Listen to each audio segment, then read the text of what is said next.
तसेच व्याख्याते माननीय प्राध्यापक संदीप जगताप सर यांचं देखील मी या ठिकाणी सहर्ष स्वागत करतो।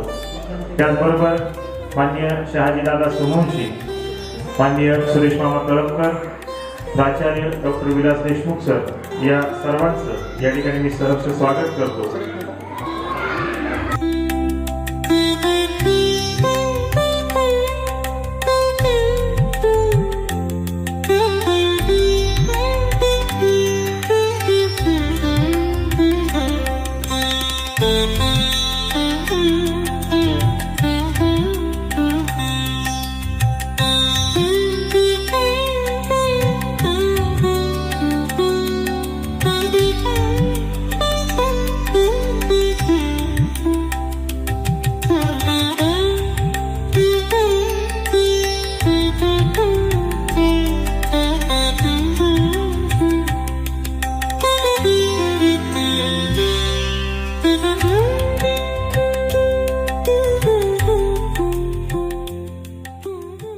आदरणीय प्रवीण नाना जाधव, रासवाक शिक्षण संस्थेचे अध्यक्ष आदरणीय शहाजीदादा सोमवंशी, कृषीभूषण माननीय सुरेश मामा कळमकर, त्याचबरोबर मराठा विद्याप्रसारक समाज संस्थेचे शिक्षणाधिकारी प्राचार्य डॉक्टर विलास देशमुख सर, मोहाडी गावच्या प्रथम यांचा सन्मान आदरणीय शहाजीदादा सोमवंशी यांनी करावा अशी मी दादांना विनंती करतो। ते माननीय सचिनजी जोशी सर यांचा सन्मान या ठिकाणी संपन्न होत आहे। जोरदार टाळ्या वाजून आपण स्वागत करूया सरांना विनंती करतो।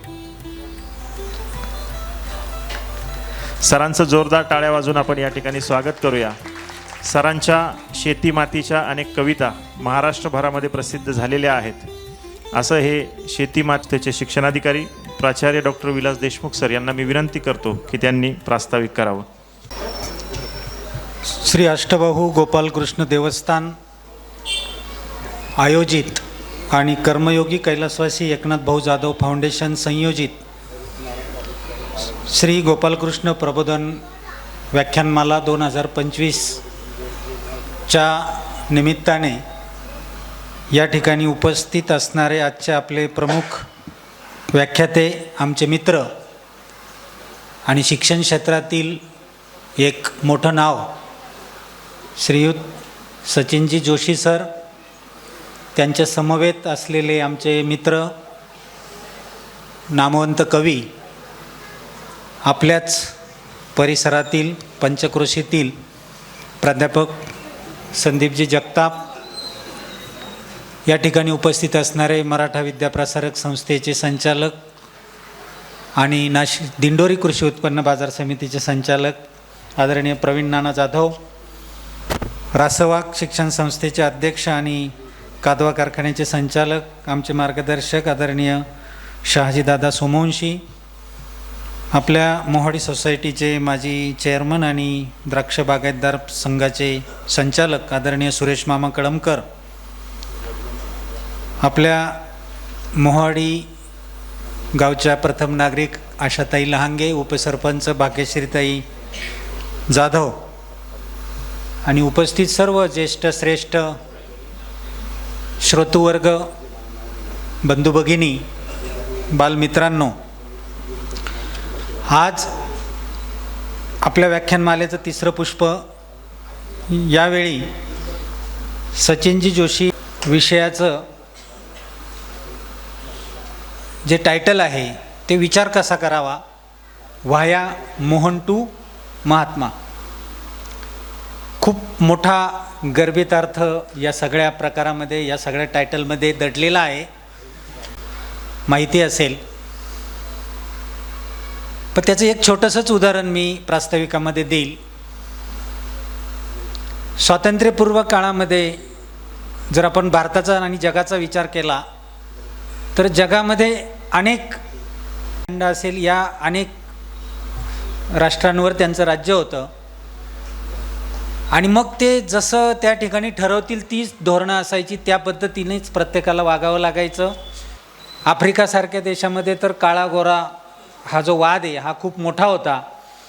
म्हणजे रेल्वेच्या सुविधासुद्धा काळ्यांनी घ्यायच्या नाही, तिथं गोऱ्यांनीच बसायचं असा अलिखित नियम होता आणि जर एखादा काळा त्यांना दिसलाच बसलेला रेल्वेत तर त्याला ते उचलून त्या रेल्वेच्या बाहेर फेकून द्यायचं. ते त्यांच्या राज्यव्यवस्थेमध्ये असणारं ते सगळे लोक. मग असे हजारो लाखो लोक त्यांनी त्या रेल्वेतून बाहेर फेकले आफ्रिकासारख्या खंडात. त्यातच एक फेकलेला माणूस म्हणजे मोहनदास करमचंद गांधी. कारण ज्यावेळेस त्यांना फेकलं त्यावेळेस ते फक्त मोहनदास करमचंद गांधी होते. लाखो लोकांना फेकलं, कोणीच त्या फेकल्याचा विचार केला नाही. पण एका माणसाने त्या गोष्टीचा, त्या इन्सिडंटचा, त्या घटनेचा इतका विचार केला की त्याने तिथूनच एका वेगळ्या प्रकारच्या कामकाजाला सुरुवात केली. आणि तो प्रवास मोहनदास करमचंद गांधीचा महात्मा गांधी या शब्दापर्यंत येऊन थांबला. मग तो कसा थांबला? असं काय केलं त्यांनी? जसं छत्रपती शिवाजी महाराजांचं वैशिष्ट्य एका शब्दामध्ये जर सांगायचं झालं तर अष्टावधानी व्यक्तिमत्व असं आपण म्हणू शकतो. अष्टावधानी, जगाच्या पाठीवरचं एकमेव माणूस, कोणत्याच विचारामध्ये अपयश आलेलं नाही.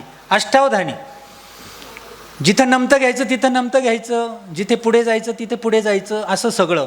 तसं महात्मा गांधींचं जर एका वाक्यात किंवा एका शब्दामध्ये जर वैशिष्ट्य काही सांगायचं असेल तर काळाबरोबर चालणारा माणूस हे त्यांचं वैशिष्ट्य होतं. रोजच्या रोज ते स्वतःला आधी अपडेट करायचे, मग दुसऱ्यांशी बोलायचे. म्हणजे मला काल जे कळालं नाही ते आज कळालं नाही, लगेच स्वीकारलं. आपण 100 वर्ष, 50 वर्ष ज्या परंपरा चालत आल्या, ज्या चुकीच्या रूढी चालत आल्या, त्याच्यापासून बाजूला व्हायला ठरत नाही. म्हणून आपला प्रवास महात्मा पदापर्यंत पोहोचत नाही. आणि म्हणून महात्मा पदापर्यंत पोहोचायचं असेल तर कसा विचार करण्याची गरज आहे जीवनातल्या प्रत्येक घटनेविषयक, प्रत्येक इन्सिडेंटविषयक. मग तो प्रवास सामान्यातून असामान्यत्वाकडे जाऊ शकतो. हा विचार आपल्या प्रत्येकाच्या मनामध्ये या व्याख्यानमालेच्या निमित्ताने जर आला नाही आणि असा प्रवास करण्याचा प्रयत्न आपण जर कोणी केला नाही तर मग ह्या सगळ्या प्रपंचाचा, ह्या सगळ्या प्रयत्नाचा काय उपयोग आहे? आणि म्हणून हा विषय आज या ठिकाणी आपण ठेवलेला आहे की माणसाने प्रत्येक गोष्टीचा विचार कसा करावा. जे घडलं त्याच्यातून निगेटिव्हिटी घेऊन पेटून उठून काही करायचं का त्याच्यातून पॉझिटिव्हिटी घेऊन मला याच्यातून काय शिकायला मिळालं, मी काय काळजी घेतली पाहिजे आणि काय सोडलं पाहिजे आणि काय धरलं पाहिजे, याचा अंदाज ज्यावेळेस माणसाला येतो त्यावेळेस त्याचा प्रवास हा सुखकर, सुखी आणि समाधानीच्या दिशेने होऊ शकतो. आणि मला वाटतं याच्यापेक्षा वेगळी कोणतीही गोष्ट आपल्या कुणालाही अभिप्रेत नसते. आणि म्हणून हा खरा विचार, हा वास्तविक विचार आपल्या प्रत्येकाच्या मनापर्यंत पोहोचला पाहिजे. आज आपल्याला जे व्याख्याते लाभले आहे त्यांचा प्रवाससुद्धा अशाच काही पद्धतीने आहे. तसं पाहायला गेलं तर एक काळ असा होता, आम्ही एकाच कॉलेजचे विद्यार्थी होतो. ते मागे होते माझे 1 वर्ष, मी पुढे होतो. एवढाच काय तो फरक IMRTचे. मी त्यावेळेस MSW करत होतो. हां, मी MSW करत होतो आणि ते MPM करत होते, मास्टर इन पर्सनल मॅनेजमेंट. आणि मग त्यांचा प्रवास बघा कुठपर्यंत येऊन टाकला. आज आपण नुसतं गुगलवर सर्च केलं सचिन जोशी नाशिक तरी काय काय माहिती मिळते बघा. आज महाराष्ट्र गव्हर्नमेंटसुद्धा त्यांचा सल्ला घेत आहे की जिल्हा परिषदेच्या शाळेच्या विकासासाठी आपण काय केलं पाहिजे. जिल्हा परिषदेच्या म्हणजे दादा भुसेंबरोबर मला वाटतं आता मागच्याच आठवड्यात ते दिल्लीला मीटिंगलासुद्धा 2 जण बरोबर त्या ठिकाणी नामदार दादा भुसे आणि ते स्वतः त्या ठिकाणी जाऊन आले. NEPमध्ये सुद्धा नॅशनल एज्युकेशनची पॉलिसी नवीन, याच्यामध्ये सुद्धा त्यांचं खूप मोठं काम आहे. आणि म्हणून अशा प्रकारचे वक्ते आपण आपल्या गावामध्ये या ठिकाणी आणायचा प्रयत्न करतो. पहिल्या दिवशी फार गर्दी होती, इथे बसायला जागा नव्हती. म्हणजे लोक आजही हास्यजत्रा पाहायलाच महत्त्व देतात, हे मला त्याच्यामुळे जाणवलं मग असं. पण त्याच्यातही बऱ्याच गोष्टी शिकायला भेटल्या बरं का. जरी हास्यजत्रासारखं थोडं असलं तरी काही गोष्टी शिकायला मात्र त्यातही मिळालेल्या आहे, त्या नाकारून चालणार नाही. पण करमणूक प्रधानतेबरोबरच कधी कधी थोडं चिंतनशील पण माणसाने झालं पाहिजे. आणि त्या प्रत्येक गोष्टी अष्टावधानी असल्यासारखं, अष्टपैलू असल्यासारखं स्वीकारण्याचा प्रयत्न आपण प्रत्येकाने केला पाहिजे. या दृष्टिकोनातून आपल्याला इथं जायचं आहे. या विषयावर बोलता बोलताच ते काही वेळ म्हणजे 1.5 तास बोलले तरी चालतील बरं का, असं काही नाही. 1 तासात संपवलं पाहिजे. आमच्याकडे लोकांना भरपूर ऐकायची आणि ऐकलेलं काय उपयोगाचं आहे ते घेऊन जाण्याची सवय आहे. तर ते त्याच्याबरोबरच हे जे आजचं AI युग आहे, आर्टिफिशियल इंटेलिजन्स, त्याचासुद्धा आपल्या प्रत्येक माणसाच्या जीवनाशी कसा जवळचा संबंध आहे, तर त्याच्यावर सुद्धा काही गोष्टी ते आपल्या ह्या बोलताना ओघाओघात अनेक याच्याने ते सांगणार आहेत. तर त्याचाही आपण सगळ्यांनी उपयोग करावा आणि त्या दृष्टीने तेही त्या ठिकाणी घ्यावं ते सगळं ज्ञान आणि आपलं जीवन अधिकाधिक समृद्ध करण्यासाठी, मानवी जीवनाचा उत्थान होण्यासाठी या प्रत्येक गोष्टीचा आपल्याला कसा उपयोग होईल या दृष्टिकोनातून मला वाटतं आपण प्रयत्न करावा. तर अशा पद्धतीने पुनश्च एकदा मी आदरणीय सचिनजी जोशी सरांचं, जगताप सरांचं आणि सर्व आपल्या सगळ्यांचं संयोजकांच्या वतीने पुनश्च एकदा मनपूर्वक स्वागत करतो आणि माझं प्रास्ताविक थांबवतो. धन्यवाद. सर, यानंतर या ठिकाणी विशेष करून उपस्थित असलेले माननीय प्राध्यापक डॉक्टर विनायक काळे सर, त्याचबरोबर माननीय प्राध्यापक डॉक्टर नारायण पाटील सर, खास मडकीजामहून पहिल्या दिवसापासून व्याख्यानमालेसाठी या ठिकाणी उपस्थित असलेले माननीय श्री गोकुळजी वडजे, त्याचबरोबर माननीय श्री हिरामनजी फलाने, अक्राळे येथून ते पहिल्या दिवसापासून आपल्याकडे व्याख्यानासाठी येतात. त्याचबरोबर दिंडोरी येथून या ठिकाणी उपस्थित झालेले माननीय देशमुख सर, या सगळ्यांचं मी मवाडीकरांच्या वतीने व संयोजन समितीच्या वतीने सहर्ष स्वागत करतो. यानंतर आजचे आपले व्याख्याते व आपल्यामध्ये जास्त वेळ न घेता मी माननीय शिक्षणतज्ञ सचिनजी जोशी सर यांना विनंती करतो की आपण आम्हाला संबोधित करावं.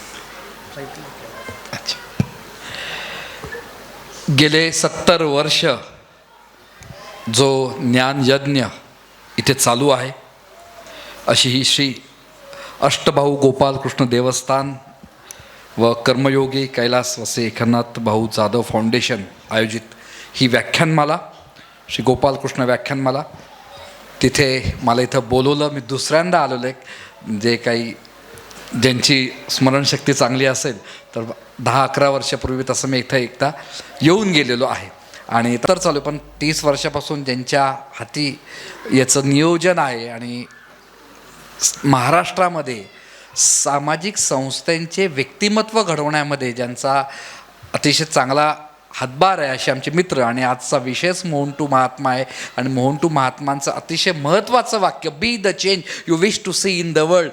तुम्हाला जो बदल हवा आहे तो बदलच तुम्ही व्हा, असे बदल करणारे माननीय विलासजी देशमुख, तुम्ही मला इथं बोलवलं, मनापासून धन्यवाद. आणि जेव्हा आपला फोन आला त्यावेळेस विषय आला की कुठला विषय घ्यायचा, कुठल्या विषयावर आपण बोललं पाहिजे.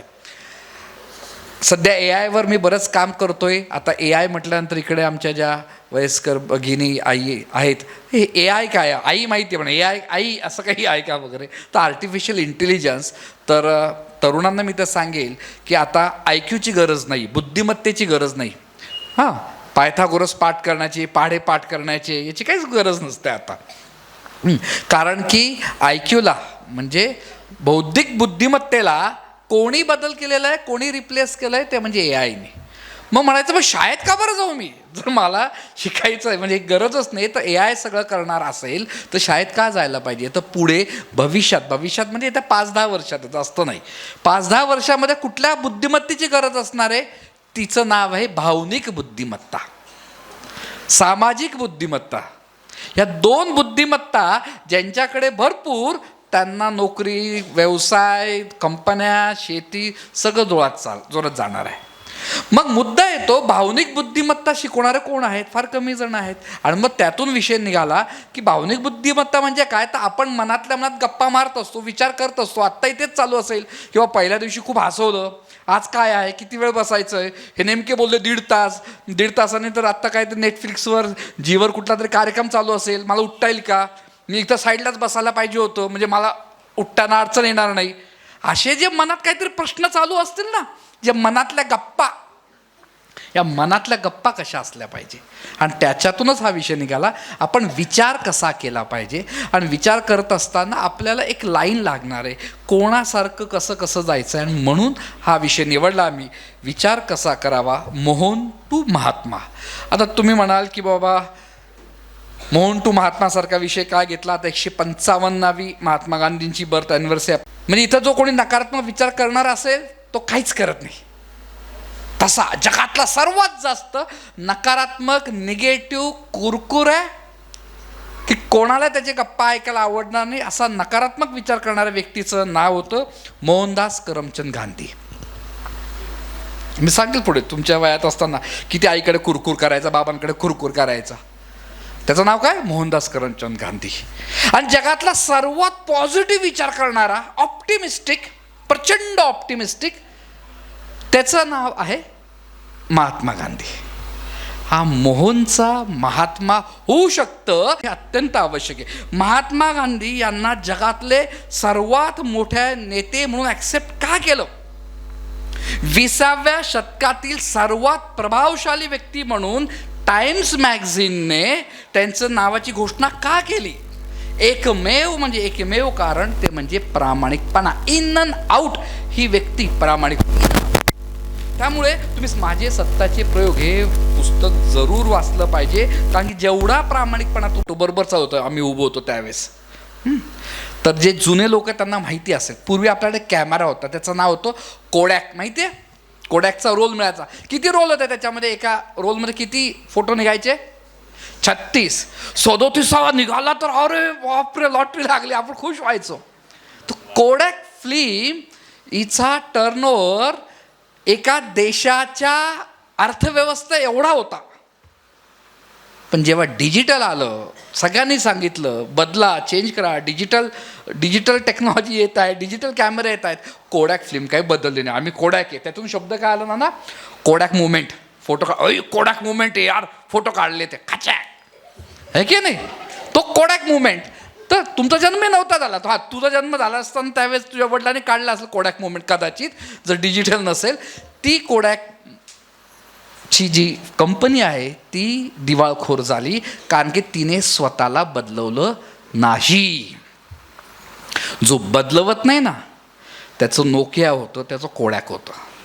आज इथं ठरवायचं आपल्याला, 17वी ही व्याख्यानमाला आहे की माझ्या आयुष्याचं मी कोडॅक करायचं आहे की नाही. मग नसेल करायचं तर मला अपडेट व्हावं लागेल.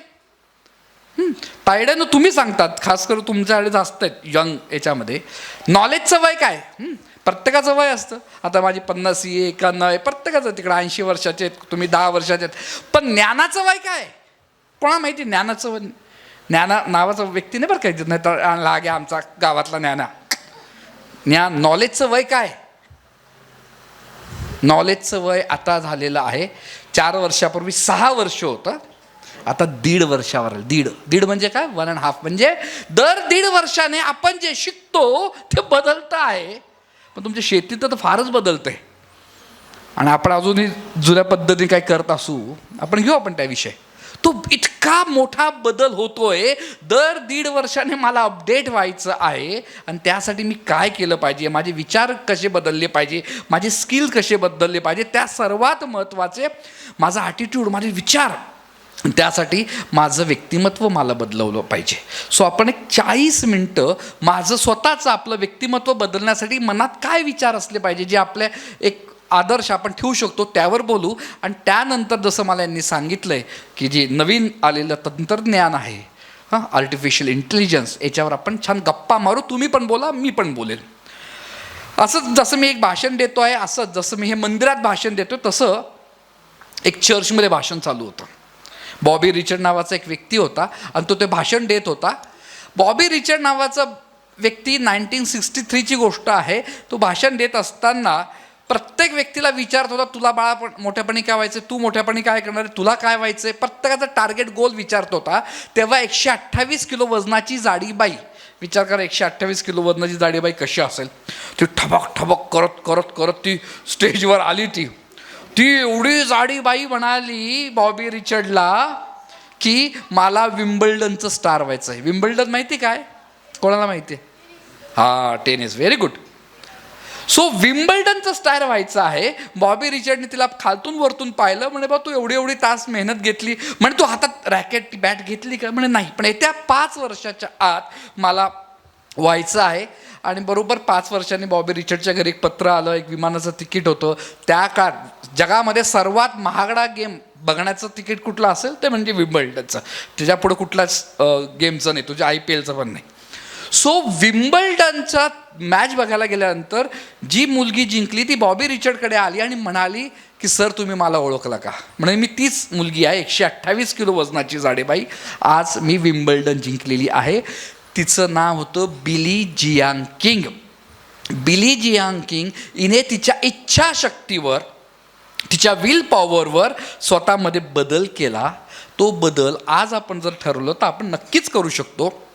कारण की जगामधली सर्वात मोठी रूम जर कुठली असेल ती म्हणजे सेल्फ डेव्हलपमेंटची. Biggest room in the world is a room of self development, स्वतःचा विकास करणं. सो तो कसा करायचा, काय करायचा, याच्यावर आज आपण चर्चा करत आहोत. सगळ्यांना माहिती आहे की आपला जन्मच कसा होतो, आईवडिलांच्या जीन्स आणि क्रोमोझोममधनं आपल्याला सगळे गोष्टी येत असतात. आणि जेव्हा आपण या निसर्गाच्या कार्यशाळेत आपला जन्म होतो, आपण येतो, त्यावेळेस काय होतं, आजूबाजूच्या परिसरामधनं 5 इंद्रियातून आपलं व्यक्तिमत्व घडत असतं. ठीक आहे, आपण मोठ्यांच्या अनुकरणातून शिकत असतो, त्यातून आपण घडत असतो. पण सर्वात महत्त्वाचं आपलं व्यक्तिमत्व घडण्याचं जे बटन आहे, जे 24 तास चालू असतं, आपण मेल्यानंतरच बंद पडतो. आमच्या सायकोलॉजीच्या भाषेत आम्ही त्याला ऑटोसजेशन किंवा सेल्फ टॉक असं म्हटलं जातं. तर त्यातून आपलं व्यक्तिमत्व घडतं. आता इथून माझा विषयाची खरी सुरुवात होते, नीट आपण समजून घेऊया. हे जे व्यक्तिमत्व म्हणजे आपलं स्वतःची जी काही पर्सनॅलिटी आहे, जी काही थॉट आहे, त्याला आम्ही इंग्लिशमध्ये फेस असं म्हणतो, प्रतिमा असं म्हणतो. ही 2 प्रकारची असते. एक असतो आउटर फेस, दुसरा असतो इनर फेस.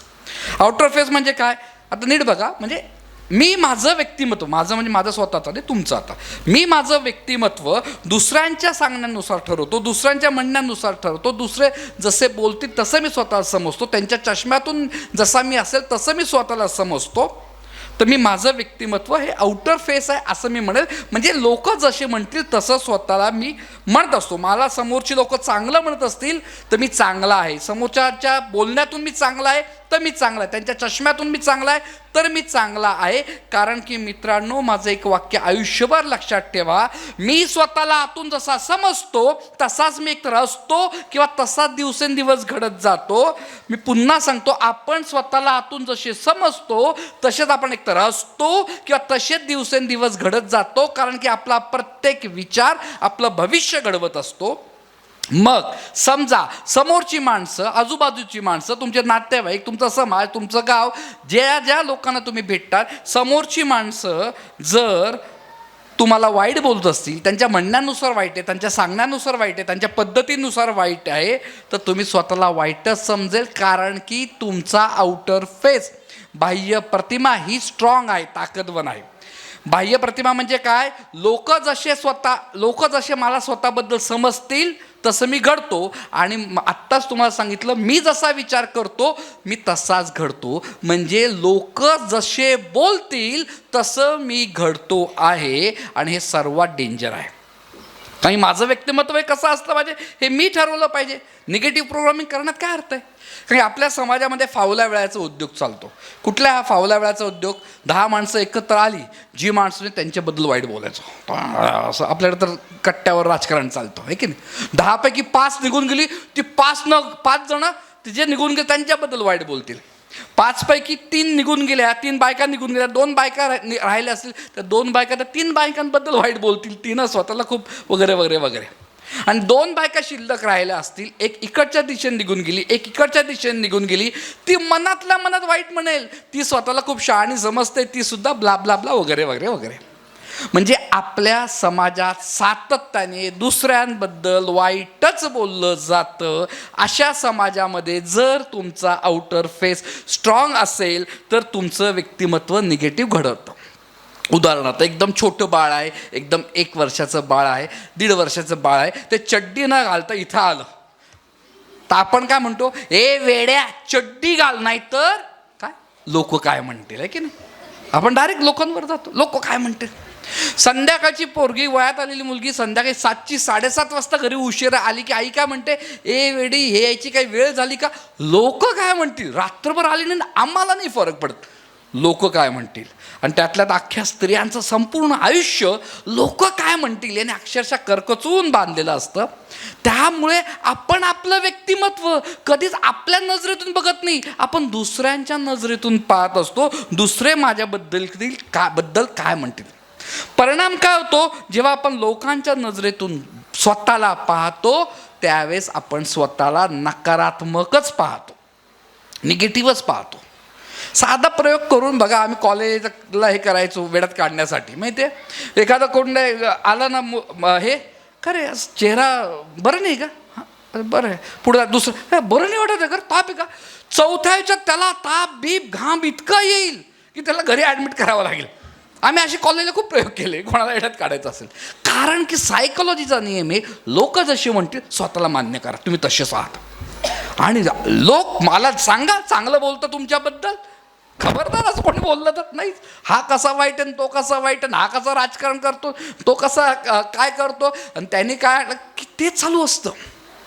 त्यामुळे आपल्याला जर खऱ्या अर्थाने मोहन टू महात्माचा प्रवास करायचा असेल तर 2 नियम आणले पाहिजे. व्यक्तिमत्व विकास जर सुधारायचा असेल, स्वतःचे विचार बदलायचे असतील, ते केले पाहिजे. तो म्हणजे पहिला नियम, लोक गेले खड्ड्यात. मला जे योग्य वाटतं, मला जे न्याय वाटतं, माझ्या सतसत विवेक बुद्धीला जे पटतं, माझ्या विचारांना जे पटतं ते मी करेल. फार आता लोक गेले खड्ड्यात असं मी प्रॅक्टिकल लेवलवर बोलणार नाही, पण लोक जे बोलतात त्याचा परिणाम मी माझ्या मनावर होऊ देणार नाही, माझ्या अभ्यासावर होऊ देणार नाही, माझ्या कॉन्सन्ट्रेशनवर होऊ देणार नाही, माझ्या कामावर होऊ देणार नाही. आणि मग तुमचं नाही तर अख्खं तेच, ही अशी काय बोलली, ती तशी काय बोलली, ती ननंद तशीच बोलली, त्यांच्या लग्नामध्ये मला विचारलंच नाही, हेच नाही तेच नाही, ही जी मानसिकता आपण घेऊन बसत असतो सातत्याने, तर त्याच्यातून आपले नकारात्मक व्यक्तिमत्व घडत असतं. आणि दुसरा नियम आपण केला पाहिजे, तो गावात तर केला पाहिजे असं मला वाटतं. तो म्हणजे जर व्यक्तिमत्व सुधारायचं असेल, हा आउटर फेस काढायचा असेल, तर स्वतःमधला ढोंगीपणा बंद करा, ढोंग प्रोजेक्ट बंद करा. बऱ्याच गोष्टी मान्य नसतात, करायची आपली इच्छा नसते, लोकांनी चांगलं म्हणावं म्हणून आपण बऱ्याच गोष्टी करतो. जेवढे काही कर्जबाजारी होत असतात, बऱ्याच पाहतो, खास करून विदर्भात ते फारच आहे. माझा मंडप इथपर्यंत ना, माझ्या मुलीच्या लग्नाचा, मी त्याच्या पुढे अजून दुसरा म्हणतो, मी याचा पुढे टाकेल आणि कर्ज काढेल. किती लोकांनी मला चांगलं फक्त म्हणावं याच्यासाठी वाटेल तो खर्च आपण करत असतो, कर्ज काढून आपण सण साजरे करत असतो. हा जो मुद्दा आहे ना, ढोंगीपणा, दिखाऊपणामुळे काय होतं, जेव्हा माझ्या व्यक्तिमत्वामध्ये दिखाऊपणा आहे, खोटेपणा आहे, त्यावेळेस माझ्या व्यक्तिमत्वातला प्रामाणिकपणा कमी होतो, इंटिग्रिटी कमी होते. इंटिग्रिटी म्हणजे स्वतःबद्दल प्रामाणिक, आणि प्रामाणिकपणा म्हणजे दुसऱ्याबद्दल प्रामाणिक. आणि ज्या माणसाकडे, ज्या स्त्रीकडे, ज्या विद्यार्थ्याकडे प्रामाणिकपणा नाही आहे, त्याच्याकडे कधीही आत्मविश्वास नसतो. कारण की प्रामाणिकपणा आणि आत्मविश्वास हे हातात हात घालून चालत असतात. आत्मविश्वास वाढवण्यासाठी तुम्ही किती यूट्यूबवर शॉर्ट बघा, किती यूट्यूबवर मोटिवेशनल भाषणं ऐका, तेवढा पुरतं. तुम्हाला आयुष्यभर जर मोटिवेशनल राहायचं असेल, मोटिवेट राहायचं असेल, काम करायचं असेल, प्रामाणिक राहा, प्रामाणिकपणे व्यवसाय करा, प्रामाणिकपणे शेती करा, प्रामाणिकपणे स्वयंपाक करा, प्रामाणिकपणे अभ्यास करा. जेवढा प्रामाणिकपणा कमी. तुमच्या बाबतीत काय होतं, तुझं अभ्यासाला बसतो, आई म्हणते बंडे अभ्यास कर, तू म्हणतो करतो, मग तू लकी ड्रॉ खेळतो. कसा लकी ड्रॉ खेळतो, त्या दप्तरात हात टाकतो, जे पुस्तक येईल तिथून वाचायला सुरुवात करतो. हा आईला दाखवण्यासाठी अभ्यास आहे. तू जेवढा आईला दाखवण्यासाठी अभ्यास करेल तेवढा तुझ्यातला आत्मविश्वास कमी होईल. जेवढा आत्मविश्वास कमी तेवढा मोठ्यापणे वयाच्या 30ला मग 10,000 हजारचे तिकीट काढून तू शिवखडा अटेंड करशील. काय अर्थ? त्यामुळे बिझनेस करायला कधीही पैसा लागत नाही. तुमच्यामध्ये लागते तो क्रिएटिव्हिटी, कॉन्फिडन्स, आणि कॉन्फिडन्स येतो फक्त प्रामाणिकपणामुळे, हॉनेस्टीमुळे. सो हॉनेस्टी ही फार महत्त्वाची. प्रामाणिक राहणं त्यामुळे तुम्ही छोट्या छोट्या गोष्टी, तुम्ही जर म्हणत असाल मी ऑर्गॅनिक शेती करतो आणि तिथं तुम्ही जर फवारे मारत असाल तर तुमचा प्रामाणिकपणा कमी होऊन जाईल. छोट्या छोट्या गोष्टीमधनं आपल्याला हा डेव्हलप करायचा. सो जर आपल्याला व्यक्तिमत्व सुधारायचं असेल तर पहिला नियम, आउटर फेस काढा. लोक काय म्हणतील याची तमा बाळगायची नाही. लोक गेले खड्ड्यात. त्यासाठी 2 नियम सांगितले. एक, स्वतःचा विचार करा, स्वतःबद्दल पॉझिटिव्ह, आणि दुसरं ते म्हणजे प्रामाणिक राहा, ऑनेस्ट राहा, प्रामाणिकपणे सगळं कामं करा. मग आता जसा लोक विचार करतात तसा आपण मनातही विचार करतो. त्याला आम्ही म्हणतो इनर फेस, स्वप्रतिमा, आपली आतली प्रतिमा जी कोणाला दिसत नाही, आहे की नाही. ही पुन्हा 2 प्रकारची असते. एक असते पॉझिटिव्ह, एक असते निगेटिव्ह. मला आतून कसं वाटतं आहे ही झाली माझी स्वप्रतिमा. आता निगेटिव्ह इनर फेस म्हणजे काय, नकारात्मक स्वप्रतिमा म्हणजे काय, आणि ती माझ्यामध्ये आहे का बघा, स्वतःमध्ये आहे का बघा. समजा तुम्हाला असं वाटत असेल माझ्यात आत्मविश्वास नाही आहे, नकारात्मक स्वप्रतिमा. माझं लक्षातच राहत नाही, नकारात्मक स्वप्रतिमा. मला स्टेजवर बोलता येत नाही, नकारात्मक स्वप्रतिमा. मला शेतीत जमत नाही, नकारात्मक स्वप्रतिमा. मला नवीन गोष्टी शिकायला जमत नाही, आता तंत्रज्ञान आलं, AI, इथं कॉम्प्युटर शिकता नाही आला तर AI कुठून शिकू, नकारात्मक स्वप्रतिमा. मी बारीकच आहे, मी जाडाच आहे, माझा चष्माच आहे, मी काळीच आहे, मी बारीकच आहे, माझं नाकच वाकडं आहे, नकारात्मक स्वप्रतिमा. मी दिसायला सुंदरच नाही आहे, माझं डोकं दुखत असतं, माझं पोटच दुखत असतं, मी नेहमी कुरकुरच करते तब्येतीबद्दल. सगळी वाक्य नकारात्मक स्वप्रतिमेची आहे. आणि मी मगाच सांगितलं, आपण स्वतःला आतून जसे समजतो तसेच आपण एकतर असतो किंवा तसेच दिवसेंदिवस घडत जातो. आपण स्वतःला त्या पद्धतीनेच घडवतो. त्यामुळे कारण की आपला मेंदू हा कम्प्युटरसारखा, संगणकासारखा काम करतो. कम्प्युटरला जे इनपुट द्याल तेच आउटपुट देतं.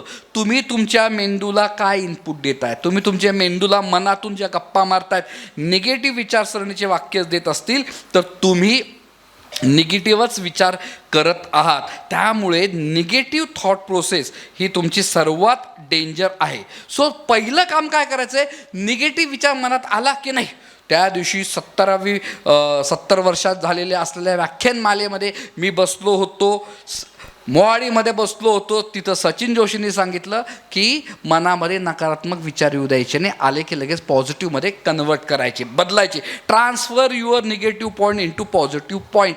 मी तुम्हाला उदाहरणं देतो. जगातला सुंदर संगीतकार कोण होता माहिती, बिथोफेन. जगातलाच. त्याची कमी काय होती माहिती, जगातला सुंदर अप्रतिम संगीतकार, म्युझिशियन, त्याला ऐकायला जायचं नाही. कवी जगातला अप्रतिम, निसर्गावर, शेतीवर तुम्ही कविता करतात, निसर्गावर सर्वात उत्तम गुगल करा, त्याचं नाव आहे मिल्टन. ज्यांनी निसर्गावर त्याच्या कविता म्हणजे युनिव्हर्सिटीमध्ये शिकवायला आहेत, निसर्गावर कविता करणं, हा अंधळा होता. तुम्ही काय नावं सांगू. अमेरिकेचे राष्ट्रपती रुझवेल्ट हँडिकॅप होता. धावपटू विल्मा रुडॉल्फ, जिला ऑलिम्पिकमध्ये तिला पोलिओ झाला होता. माझं अतिशय आवडतं व्यक्तिमत्व ते म्हणजे ज्याने ह्या बल्बचा शोध लावला, हायेस्ट पेटंट ज्या व्यक्तीच्या नावावर आहे, थॉमस अल्वा एडिसन. मठ्ठ म्हणून शाळेतून म्हणून त्याला काढलं होतं. मठ्ठवड विषय निघाला. मी माझा स्वतःचा अनुभव सांगतो. Transfer your negative into positive point, connect with the प्रामाणिकपणा. मी शाळेमध्ये अतिशय मठ्ठ व्यक्तिमत्व होतो.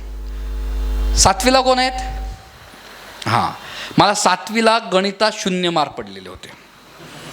10वीला कोण आहेत, मला 10वीला 39% होते. याचा अर्थ तो 39% घ्या असं मी सांगत नाही आहे. आणि त्यानंतर मी पुणे युनिव्हर्सिटीच्या 9 डिग्र्या, पुन्हा कुठलाही बिहार किंवा अशा किंवा डिस्टन्स एज्युकेशन नाही, या घेतल्या. मी कॉलेजला आल्यानंतर मी काही सामाजिक संस्थांमध्ये काम करायला लागलो. स्वतःला इन अँड आऊट बदलत गेलो, पुढे येत गेलो. म्हणजे मला नंतर काय की मला तुम्ही तारे जमीन पर पिक्चर पाहिला असेल, त्याच्यामध्ये जो आजार आहे, अशा 8 प्रकारचे लर्निंग डिसॅबिलिटी, त्यातला एक. आणि मग जेव्हा मी पुण्याला गेलो, मी म्हणजे सरांनी MPMचं सांगितलं, मी कॉमर्स, मी MPM, tax law, labour law, GD&A, ILS law college, CS inter, MA education in communications, अशा 9 डिग्र्या. आणि पुण्याला ILS लॉ कॉलेज, ज्यांनी सर्वात जास्त प्राईम मिनिस्टर ज्या कॉलेजने दिले त्या कॉलेजचा मी पास आउट. आणि तिथं आमचे एक सर होतं, त्यांची ओळख झाली. त्यांना नापासांची शाळा काढायची होती म्हणून मी त्यांना जॉईन झालो. आणि मी लॉच्या 3rd इयरला असताना नापास होणाऱ्या मुलांवर काम करायचो. आणि तिथं मी जेव्हा त्या 10वीच्या पोरांशी बोलायचो तेव्हा वाटायचं, अरे हे तर माझा पास द्या, त्याला जो प्रॉब्लेम आहे आणि तिथून माझी शिक्षणाची ओढ वाढली आणि नापास मुलांना पास करणं हे माझ्या आयुष्यातलं ध्येय बनलं. 5,00,000हून अधिक 10वीच्या मुलांना मी मार्गदर्शन केलेलं आहे. मग कामं करत गेलो. सो एक मठ्ठ विद्यार्थी, मग नंतर मग तो शिक्षण तज्ज्ञ वगैरे याचा प्रवास करत करत मग मी शाळा सुरू करायचा विचार केला. मग पार्टनर आले.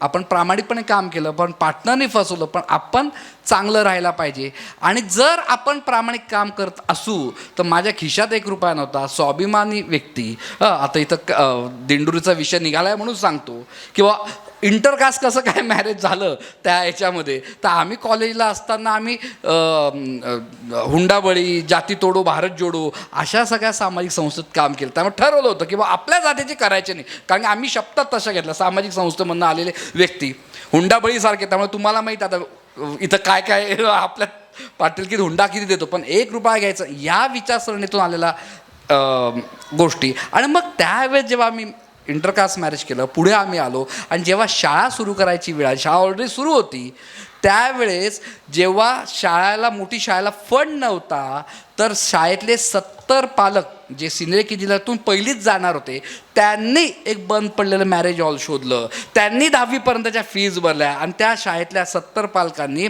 90 लाख रुपये माझ्यासाठी उभे करून दिले.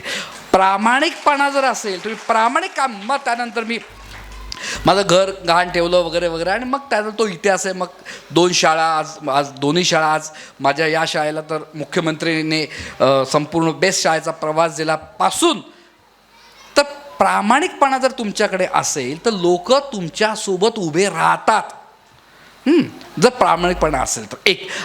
एक नकारात्मक विचार करणारा मठ्ठ विद्यार्थी, म्हणजे 6वीत असताना शाळेमध्ये एक नाटक बसवलं.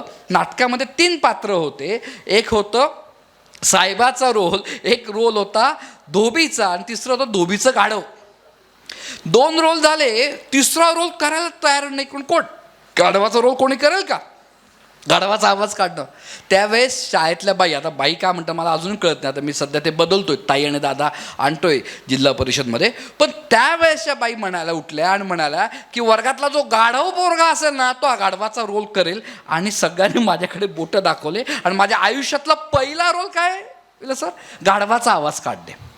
आता ते अतिशय मी रंजून सांगतो, पण त्यावेळेस माझ्या सेल्फ इस्टीमची काय धज्ज्या उडाली असेल याचा विचार करा, माझ्यावर काय बितली असेल. तर इतका असं ते कट्टू. मी पहिला भारतीय आहे की युरोपियन पार्लमेंटमध्ये माझं भाषण झाले. 47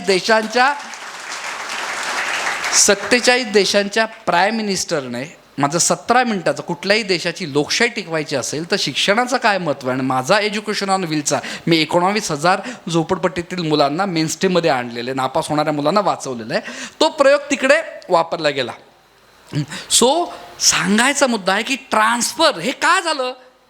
नकारात्मक विचारातून तुम्हाला विधायक विचारामध्ये जाता येतं, हा मला तुम्हाला सांगायचं. मी काही मोटिवेशनल स्पीकर नाही. मी माझं जसे बाकीचे बोलत राहतात, कारण माझं काम एज्युकेशन आहे आणि त्या पॉलिसीवर मी काम करत असतो. पण हे मी बदललो स्वतःमुळे, तो म्हणजे फक्त आणि फक्त तो या विचारांमुळे. आणि ते मग सांगितलं. काय सांगितलं तुम्हाला? जगातला सर्वात निगेटिव्ह विचार करणाऱ्या व्यक्तीचं नाव काय? मोहनदास करमचंद गांधी. म्हणजे किती लहानपणी हा अंधाराला घाबरायचा, हा जायचाच नाही, परीक्षेला घाबरायचा, कॉपी केलेली आहे मोहनने, कॉपी केलेली आहे, चोरी केलेली आहे, एकदा त्याने नॉनव्हेजसुद्धा खाल्लेलं आहे. हे सगळं त्याच्यात लिहिलेलं आहे.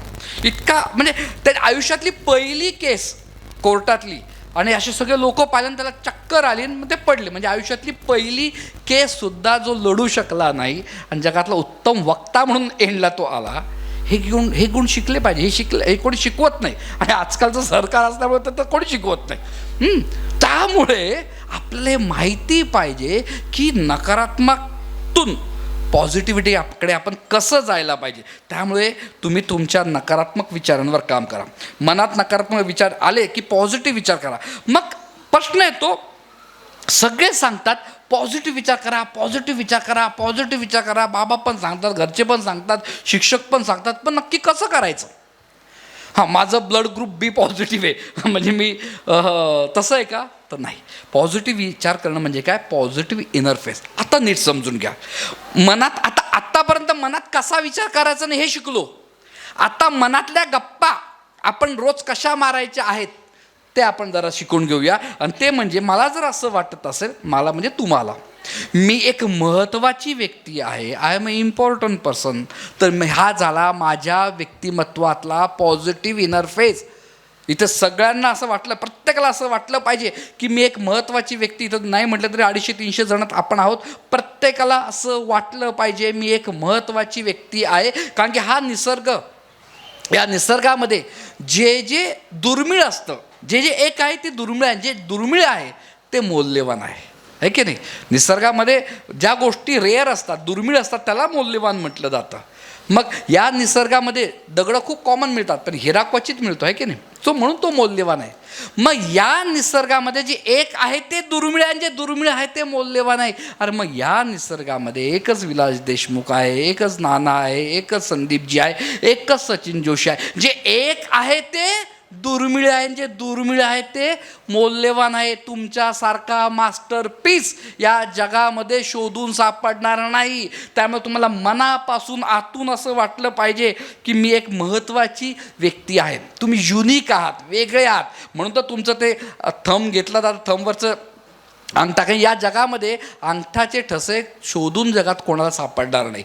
त्यामुळे आपल्याला वाटलं पाहिजे मी एक महत्त्वाची मौल्यवान व्यक्ती आहे, मी युनिक आहे. त्यामुळे आपली तुलना करू नका. आपण खूप तुलना अर्धं आयुष्य तुलनेमध्ये जात असतं, कंपॅरिझन करतो. मला सांगा 15 आकड्याची तुलना 16 बरोबर करता येईल का? नाही. 16ची 17 नाही. प्रत्येक आकडा वेगळा आहे, प्रत्येक जण वेगळा आहे. समजा तुम्ही हातामध्ये 10 हिरे ठेवले, हातात ठेवून 10 हिरे पहा जरा आरशाकडे, हातात ठेवून 10 हिरे पहा जरा आरशाकडे, 11वा दिसेल कोहिनूर, लक्ष जाता स्वतःकडे. सो आपण कोहिनूर आहोत, पण तुम्ही आतून पाहतच नाहीत. मंगेश पाडगावकरांची फार सुंदर कविता आहे, चिवताई.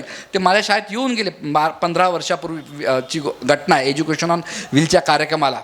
त्यांनी माझ्यावरही कविता केली जी मी माझ्या याच्यात लावून ठेवली आहे. पण तुम्हाला अभ्यासात किंवा तुम्हाला शेतीत कुठेही घरात कंटाळा आला, नैराश्य आलं, तर चिवताई नावाची कविता आहे, चिवताई, ती झेरॉक्स मारून चिपकूनच टाका. त्याच्यामध्ये एक शेवटचं वाक्य खूप आहे, अरे तुलना करत बसायची नसते ग, प्रत्येकाचं वेगळं पण असतं ग. सो प्रत्येकाचं वेगळं पण आहे, पण ते तुम्ही आत शोधतच नाही आहेत. आपण चालू आहे तसंच आयुष्य, तसं नसलं पाहिजे. त्यामुळे याला म्हणतात पॉझिटिव्ह इनर फेस. ज्या माणसाला असं वाटतंय माझ्यामध्ये भरपूर आत्मविश्वास आहे, हा झाला पॉझिटिव्ह इनर फेस. तुम्ही म्हणाल सर तो कॉन्फिडन्स असावा, पण काय नसावा? हां बरोबर, मावशी म्हणजे सिनियर मावशींनी ओव्हर कॉन्फिडन्स सांगितलं, मला मुलांकडनं अपेक्षा होती. वा, कॉन्फिडन्स पाहिजे, पण काय नको? ओव्हर कॉन्फिडन्स नको. मित्रांनो, माझं एक वाक्य आयुष्यभर लक्षात ठेवा, over confidence is always better than no confidence. अति आत्मविश्वास हा आत्मविश्वास नसल्यापेक्षा बरा. कारण की ओव्हर कॉन्फिडन्सवाला मुलगा, मुलगी, माणूस, शेतकरी, व्यावसायिक काहीतरी तर करतो. नो कॉन्फिडन्सवाला मुलगा, मुलगी, आजी, आजोबा काहीच करत नाही. जो आयुष्यात काहीच करत नाही तो मिस्टेक करत नाही, चुका करत नाही. आणि जो चुका करत नाही तो केव्हा जन्मला केव्हा मेला त्याच्याशिवाय कोणालाच कळत नाही. त्यामुळे बिनधास्त चुका करा, 1000 चुका करा, पण एक चूक 1000 वेळा करू नका. Very simple.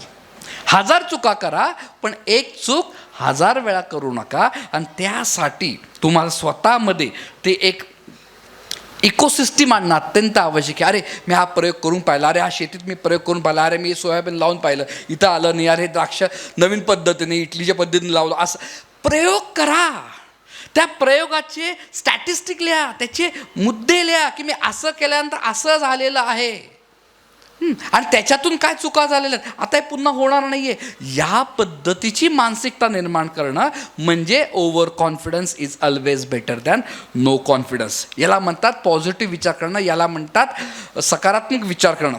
ज्याला असं वाटतंय, ज्या व्यक्तीला इथं वाटतंय इथं की मी एक प्रभावी आणि एक आकर्षक व्यक्ती आहे, हा झाला पॉझिटिव्ह इनर फेस. मी तुम्हाला काही नावं सांगेल. लाल बहादूर शास्त्री नाव ऐकलंय? कोण होते? भारताचे कोण होते? पंतप्रधान होते. त्याची हाईट काय होती माहिती आहे कोणाला? साईज 3.5 फूट. हां, अतिशय ठेंगणं व्यक्तिमत्व, त्यांची आई त्याला बछडा म्हणायची. त्यांनी असा विचार केला असतं तर अरे यार मी तो ठेंगणं आहे, मी कसं करेल, काय करेल, जगाने ॲक्सेप्ट केलं असतं का? नाही. त्यामुळे तुम्ही काय स्वतःला आतून समजतात. यशवंतरावांच्या बाबतीमध्ये एक गोष्ट वाचण्यात आली, 1920 सालची गोष्ट आहे. सकाळ वृत्तपत्रात ती गोष्ट आली, ती मला खूप आवडली. शाळेत 8वीला होते, 8वीचे बोर्ड लक्षात ठेवा. 8वीत असलेले यशवंतराव शाळेमध्ये इन्स्पेक्टर आले, म्हणजे तपासणी झाले. आणि प्रत्येकाला विचारलं, हा बाळा तू मोठ्यापणे काय होणार आहे, हा तुला काय मोठ्यापणे व्हायचं आहे. मग कोणी म्हणेल की मला शिवाजी व्हायचं आहे, कोणी म्हणे मला लोकमान्य टिळक व्हायचं आहे. असं प्रत्येकाने आपापले उदाहरणं दिलेत. आजकालच्या पोरांना विचारलं काय व्हायचं, तो म्हणेल मला सलमान खान व्हायचं आहे, ऋतिक रोशन व्हायचं आहे, दीपिका पादुकोण व्हायचं आहे. पण या 8वीतल्या पोराला विचारलं, बाळा तुला मोठ्यापणी काय व्हायचं आहे, तेव्हा 8वीतला मुलगा म्हणाला मला यशवंतराव चव्हाण व्हायचं आहे, मला मीच व्हायचं आहे. त्याने त्यांचंच नाव घेतलं. म्हणून पुढे ते महाराष्ट्राचे मुख्यमंत्री आणि ते सगळा इतिहास आहे, मला मीच व्हायचं आहे. हा विचार फार महत्त्वाचा आहे. त्यामुळे मी मोठमोठी उदाहरणं देणार. मी पुण्याला ILS लॉ कॉलेजला मग सांगायला शिकायला होतो. आम्हाला शिकवायला एक सर होते. ओके, ते सर म्हणजे लॉ कॉलेजचे सर म्हणजे एखाद्या लहान पोराला, ते छोट्याशा पोराला सांगितलं भोकाडा बघायचं का, भोकाडा. ते भोकाडा म्हणजे ते सर काळे कुट्ट, देवीवरचे वरण, अर्ध टक्कल, जाडे असे. हां, पण जेव्हा ते सर बोलायचे, चालायचे, वागायचे, एक चुंबकीय व्यक्तिमत्व होतं, मॅग्नेटिक पर्सनॅलिटी होती. प्रत्येक विद्यार्थ्याला असं वाटायचं की सरांबरोबर थांबलं पाहिजे, कारण की ती व्यक्ती स्वतःला आतून प्रभावी आणि आकर्षक आणि स्मार्ट समजायची. नाहीतर आपण दुसऱ्यांच्या थांब जेव्हा गाठा हवं तेव्हाच वाजव, ऐकून घे. ती व्यक्ती स्वतःला प्रभावी आणि आकर्षक समजायची.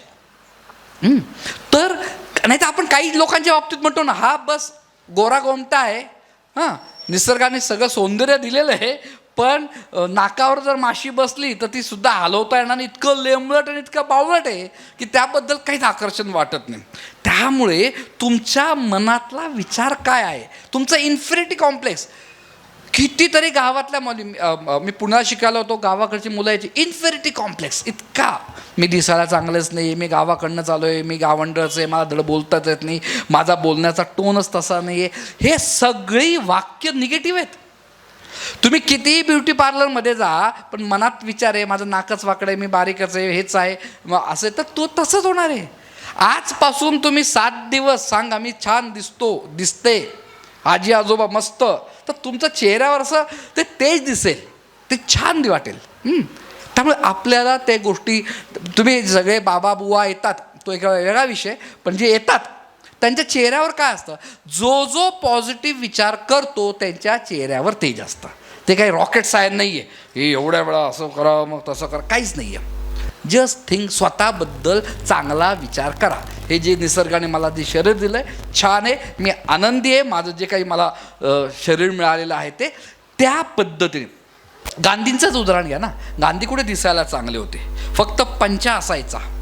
आईन्स्टाईनने लिहून ठेवलेलं आहे, फार महत्त्वाचं वाक्य आहे आईन्स्टाईनचं, याच्यामध्ये सगळं चर्चिलपासून सर्वांनीच म्हटलं आहे की पंचा घातलेला माणूस, या माणसाने जग बदलेल याचं काय म्हणतात, याचा विश्वास पुढच्या पिढींना बसणार नाही. आणि तसंच झालं. आजकाल सांगावं लागतं की असं काहीतरी घडून आणलेलं त्यांनी. सो दिसायला चांगले नव्हते, साधा पंचावर अख्खं जग फिरले ते, पण ट्रिमंडस व्यक्तिमत्वाने तो आपल्याला जग आणि विचार कसा करावा आणि स्वातंत्र्याकडे नेलं. त्या कारण की ते आतून स्वतःला मौल्यवान समजायचे. त्यामुळे हे टाय कोट बीट, हे महागडे कपडे मौल्यवान याने काही फरक पडत नाही. आपलं जी फक्त स्वच्छ पाहिजे, व्यवस्थित पाहिजे, शाळेचा युनिफॉर्म व्यवस्थित पाहिजे, आपल्या शेतीचा व्यवस्थित कपडे व्यवस्थित घाला, पण ते टाय कोट बीट याला काहीही नसतं त्या याच्यामध्ये. आपले विलास शिंदेंचं उदाहरण घ्या, तुमच्या मोहाडीपासून सह्याद्रीचे कधी वाचले. आता त्यांची माझी मैत्री गेली 15 वर्षापासून आहे, त्यांची दोन्ही मुलं माझ्या शाळेत शिकले, पासआउट झाले. पण आज ते 157 देशांमधल्या लोकांमध्ये जातं. नियम काय सांगतो, फॉरेनरला जापनीज यांना सगळ्यांना भेटायचं टाय कोट बीट घालून व्यवस्थित जायला पाहिजे. नो, काही नाही. तुमचे विचार, तुमचे काम जे व्यवस्थित आहे ते छान मांडणं, प्रामाणिक मांडणं, त्याच्यामध्ये इनोव्हेशन्स असणं, याला महत्त्व आहे, दिसण्याला नाही आहे. फाडफाड इंग्लिशला तर मुळीच महत्त्व नाही आहे. त्यामुळे बरेचसे तरुण आहेत ज्यांना इंजिनिअरिंगला जातात, इंजिनिअरिंग कॉलेजमध्ये जातात आणि मग रॅगिंग होते. मी पाहिले जवळून.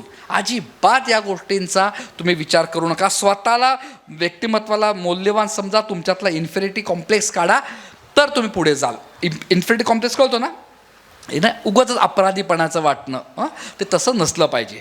पुढचा मुद्दा सांगतो, तो पॉझिटिव्ह आपण विचार कसा करायचा याच्यावर. प्रत्येकाला असं वाटलं पाहिजे की मी जगण्यायोग्य व्यक्ती, खास करून जेवढे काही मागे खुर्चीवर बसलेले आहेत, प्रत्येकाला असं वाटलं पाहिजे की मी आता सिनियर सिटीजन आहे, मी जगण्यायोग्य व्यक्ती आहे. कारण की हा निसर्ग फार काय म्हणतात, निष्ठुर आहे. जो जगण्याच्या योग्य आहे त्यालाच तो जिवंत ठेवतो. डायनोसॉर जगण्यास अयोग्य नव्हते, माणूस म्हणून आपण जिवंत राहिलेलो आहोत. त्यामुळे प्रत्येकाला असं वाटलं पाहिजे मी जगण्यायोग्य व्यक्ती आहे. विवेकानंदांचं एक खूप सुंदर वाक्य आहे, खुद को कमजोर समजना ये सबसे बडा पाप आहे. स्वतःला कमी लेखणं हे जगातलं सर्वात मोठं पाप आहे आणि ते आपण करतो. तसं करू नका. त्यासाठी सर्वात महत्त्वाचा तो म्हणजे निर्भय बना, असं मी सांगेल. निर्भय राहा म्हणजे सगळ्याच प्रकारची भीती ही आपण काढून टाकली पाहिजे. मी मगाच जगातलं सर्वात निर्भय व्यक्ती कोण होती? महात्मा गांधी. म्हणजे गांधींना आपण इतकं बदनाम करून ठेवलेलं आहे. हे गांधी म्हणजे काय, एक गाल मला की असं कर, तू चल तू ये, एक काना मागं दुसरा गाल करून दाखव, आहे का हिंमत? अरे मार खायला जगात सर्वात जास्त हिंमत लागतं रे. बरं नुसती त्यांनी नाही, त्या काळात 40 कोटी लोकसंख्या असल्या त्या 40 कोटी लोकांमध्ये ती हिंमत निर्माण केली. त्यांनी कितीही मावं ब्रिटिशांनी, आपले हात मागेच पाहिजे. याला सर्वात जास्त ताकद लागते निर्भय बनण्यासाठी, आणि ती हे केली. सो ब्रिटिशांच्या लाट्या खायला हिंमत लागते. मारणं खूप सोपं असतं, मार खाऊन विरोध करणं हे सर्वात अवघड आहे. कारण की गांधींना आपला भारताचा समाज माहीत होता की आपल्यावर सातत्याने अन्याय का होत गेलेले. त्यांना माहिती आहे की आपले माणसं हे युद्ध हे, कारण की आपण तलवारीचा त्यांच्याकडे पिस्तूल होते. ब्रिटिश एक पाऊल 2 पाऊल पुढे होते, शक्यच नव्हतं त्या गोष्टी. तर ती ताकद त्यांना माहिती होती, म्हणून त्यांनी अहिंसा. कितीतरी रिपोर्टमध्ये लिहिलेलं आहे की गांधी जे हत्यार वापरतात, जे शस्त्र वापरतात आपल्याशी लढण्यासाठी, त्याचं उत्तरच आपल्याकडे नाही, अहिंसेचं उत्तर. त्यांनी 2 काट्या घेऊन यावं, बरोबर आम्ही उत्तर देऊ शकतो, पण ते मारामारीच करत नाही. कसं लढायचं? सो हा फार महत्त्व आहे. ह्याला लागते निर्भय, ताकद लागते, भीती घालवायची. म्हणजे एका संख्याशास्त्राने एकदा गमतीत म्हटलेलं आहे की भारत केवढा त्यावेळेस निर्भय होता. त्या काळातल्या सगळ्या लोकांनी ठरवलं असतं, 1 लाख ब्रिटिशर होते आणि आपण 30-40 कोटी, एक साथ एकत्र सुसू करायची. एक साथ सुसू करा, त्या सुसूमध्ये 1 लाख डुबून मेले असते. एका संख्याशास्त्रावर कॉमेडीने सांगितलंय. पण आपण इतके असे घाबरट होतो की आपण यायचोच नाही. सो निर्भयला ताकद लागते, लक्षात ठेवा. सो सांगायचा मुद्दा आहे की आता मी त्या निर्भयची गोष्ट करत नाही, त्या भीती घालवायची, पण मला तुम्हाला आपल्या रोजच्या जीवनातला प्रयोग सांगायचा आहे जो तुम्ही करावा. सर्वात मोठी भीती कुठली आहे? सर्वात मोठी भीती मृत्यूची आहे की नाही. मी मेलो तर काय होईल, आहे की नाही. मी तुम्हाला 100% खात्रीने सांगतो, खास करून मागे बसले सगळे सिनियर सिटीजन, ज्या दिवशी आपण मराल त्या दिवशी मुळीच तुम्हाला दुःख होणार नाही, आणि तुम्ही मेलात हेच तुम्हाला कळणार नाही, आहे की नाही.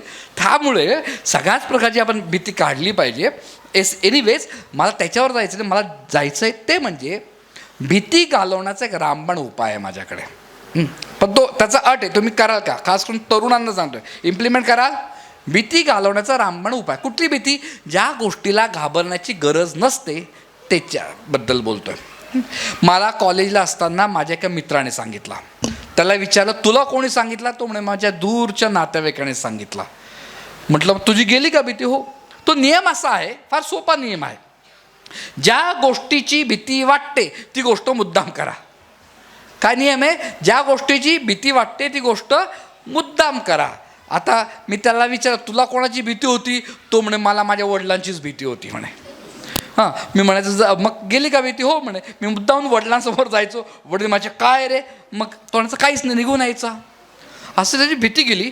आता मी 11वीला असताना केटीचमला त्यावेळेस आपले प्रिन्सिपल बदाणे सर होते. तुम्हाला माहिती की किती स्ट्रिक्ट व्यक्तिमत्व. बदाणे सर का एकदम ते आले की लांब पळायचे लोक. बदाणे सरच ना, हा बदाणे. नंतर डोंगरे सर आले, ते फार प्रेमळ होते. तर मला कॉलेजला असताना सर्वात जास्त भीती होती ती म्हणजे मुलींशी बोलण्याची भीती. आता मुलींशी कसं बोलायचं? आता नियम कळाला, ज्या गोष्टीची भीती वाटते ती गोष्ट मुद्दाम करा. आता वर्गातला पिरियड संपला, वर्गातून जी मुलगी बाहेर येत असेल तिला मी म्हणायचं एक्सक्यूज मी, ती माझी काय, मी म्हणायचो काहीच नाही, निघून यायचो. दुसऱ्या दिवशी दुसऱ्या मुलीची एक्सक्यूज मी, त्याची काय, म्हणायचो काहीच नाही. आता मी आयुष्यात कुठल्या मुलीची छेड काढली नाही म्हणून माझी काही कंप्लेंट बदाणे सरांकडे गेली नाही, पण माझा कॉन्फिडन्स वाढला. मग वर्गात काही प्रश्नाची उत्तरं येत असो किंवा नसो, माझं चांगलं गुले सर तर आता नेहमीच आम्ही भेटतो, मग चांगलं गुले सरांनी प्रश्न विचारला, उत्तर येत नसेल तरी मी हात वरती करायचो. हां सांग, मी म्हणायचो हां हां, घ्यायचो खाली बसून. अरे हात का बरं वरती केला? असंच ते भाडोरे वर्गात 60 मुलांनी माझ्याकडे पाहिलं. मग दुसऱ्या दिवशी वर्गात काय विषय शिकवणार आहे त्याचा अभ्यास कर, मग उत्तर दे, मग 1 मिनिट बोल, 2 मिनिट बोल, 3 मिनिट बोल. आता 3-3 तास बोलू शकतो. नियम अतिशय सोपा. ज्या गोष्टीची भीती वाटते ती मुद्दाम करायची, तुमची भीती निघून जाईल. सो हे करा, तुमचा 100% भीती निघ. त्यामुळे स्टेजवर आता पुढच्या वेळेस जरा अँकरिंग दुसऱ्या जरा आपण देऊया विलास सर. म्हणजे ज्यांना असं वाटतंय ना की मी कधीच आयुष्यात स्टेजवर बोलले नाही, कोणी आहे का? आता हात वरती करायला भीती वाटली. अरे यार काय असं होतं, लोक काय म्हणतील मी हात वरती केला तर, आहे की नाही? अरे साधा स्टेजवर पण बोलू शकत नाही, आहे की नाही? सो सांगायचा मुद्दा आहे की तुम्ही ते प्रयोग करा. सत्याचे प्रयोग येतं सगळे करून बघा, जमेल तुम्हाला. हे सगळं करत करत आपलं व्यक्तिमत्व छान होतोय. मी तो आता क्लोजिंगकडे येतो आणि मग तुमच्या आवडता विषयाकडे येईल. मी सातत्याने यशस्वी होतो हा सुद्धा विचार पॉझिटिव्ह इंटरफेस आहे. हिप्पोक्रेटस, डॉक्टर कोणी आहेत का त्यांना माहिती असेल. हिप्पोक्रेटस ज्याने मेडिसिनचा शोध लावला, कुठली गोळी झाली, डोकं दुखतं तिचं शपथ घेऊन मेडिकलची प्रॅक्टिस सुरू करतात. असं हिप्पोक्रेटस तो 2400 वर्षापूर्वी म्हटलेलं आहे, माणसाचं सुख आणि दुःख, माणसाचं यश आणि अपयश मेंदूतून निर्माण होतं. आपल्या मेंदूतून सुख पण, दुःख पण, यश पण आणि अपयश पण. सो मी माझ्या मेंदूत मी काय पेरतो आहे, त्यामुळे फार महत्त्वाचं आहे. तुम्ही जसे विचार करा, तुम्हाला असं वाटतंय मी पराभूत होणार तर तुम्ही पराभूतच होणार. तुम्हाला वाटतं मला जिंकायचं आहे पण मी कसं जिंकून मी हारणार तर तुम्ही हारणारच आहात. यश हे माणसाच्या इच्छेपासून निर्माण होत असतं. तुम्ही जर कोंबड्यासारखा विचार करत असाल तर आपल्याला गरुडासारखी झेप घेता येणार नाही. तो थॉट प्रोसेस आपल्याला बदलावी लागणार आहे. सो तुमच्यातला न्यूनगंड काढा एवढंच मी म्हणेल. नशीब वगैरे काही नसतं. मी गोष्ट सांगतो या मुलांसाठी. एका व्यक्तीचं ज्याने अपयशच पाहिलं, 21 वर्षाचा असताना व्यापारामध्ये अपयश आलं, 22 वर्षाचा असताना पुन्हा बिझनेसमध्ये लॉस झाला, 24व्या वर्षी त्याची बायको एक्सपायर झाली, 26व्या वर्षी इलेक्शनमध्ये हारला, 27 इयरचा असताना त्याचा ब्रेकडाऊन झाला, 34व्या वर्षी पुन्हा तो इलेक्शन हारला, 45व्या वर्षी सिनेटचं इलेक्शन हारला, 47व्या वर्षी व्यापार त्याचाही झाला, मग तो बँकरप्ट झाला, 49व्या वर्षी पुन्हा सिनेटचं इलेक्शन हारला आणि शेवटी वयाच्या 52व्या वर्षी अमेरिकेचे राष्ट्रपती झाले. अब्राहम लिंकन त्या व्यक्तीचं नाव आहे. अब्राहम लिंकनला धड भाषण देता येत होतं, बोबडे बोलायचे, जंगलामध्ये ते जाऊन मोठमोठ्या भाषणांची प्रॅक्टिस केलेलं. 2-4 लोकांचं ऑटोबायोग्राफी मुलांना वाचलीच पाहिजे. अब्राहम लिंकन, महात्मा गांधी, अमिताभ बच्चन या लोकांच्या ऑटोबायोग्राफी वाचाच. माणसं शून्यातून मोठी कशी होतात याचं उत्तम उदाहरण आहे. त्यावेळेस ती थॉट प्रोसेस काय होते ती कळणं आवश्यक आहे. त्यामुळे भाग्य त्यालाच मदत करतं जो स्वतःची मदत करतं. भाग्य त्यालाच मदत करेल, नशीब वगैरे काही नसतं. त्यामुळे आज पण माझा हात बघन काय, अरे त्यालाच माहीत नाही, हां माझं नशीब काय आहे तो पाहत असतो. तो भाग्य त्यालाच मदत करेल जो स्वतःची मदत करतो. स्वतःची मदत करणं म्हणजे तुमचे जे काही प्रयोग आहेत ते सगळे व्यवस्थित करणं. सो यश मिळवायचं असेल तर आपल्याला शिवाजी महाराजांच्या मावळ्यांसारखा विचार केला पाहिजे. तुम्हाला माहिती आहे की कोंढाणा किल्ला आपण कसा जिंकला? तानाजी मृत्युमुखी म्हणून पडले होते, सूर्याजीने काय केलं? दोर कापला. आणि तिथे एक वाक्य फार सुंदर आहे, त्या पिक्चरमध्ये पण घेतलेलं आहे की तुम्ही हा गड जिंकायला आलेला आहात, मी तुमचा पळून जाण्याचा मार्ग नाहीसा केला.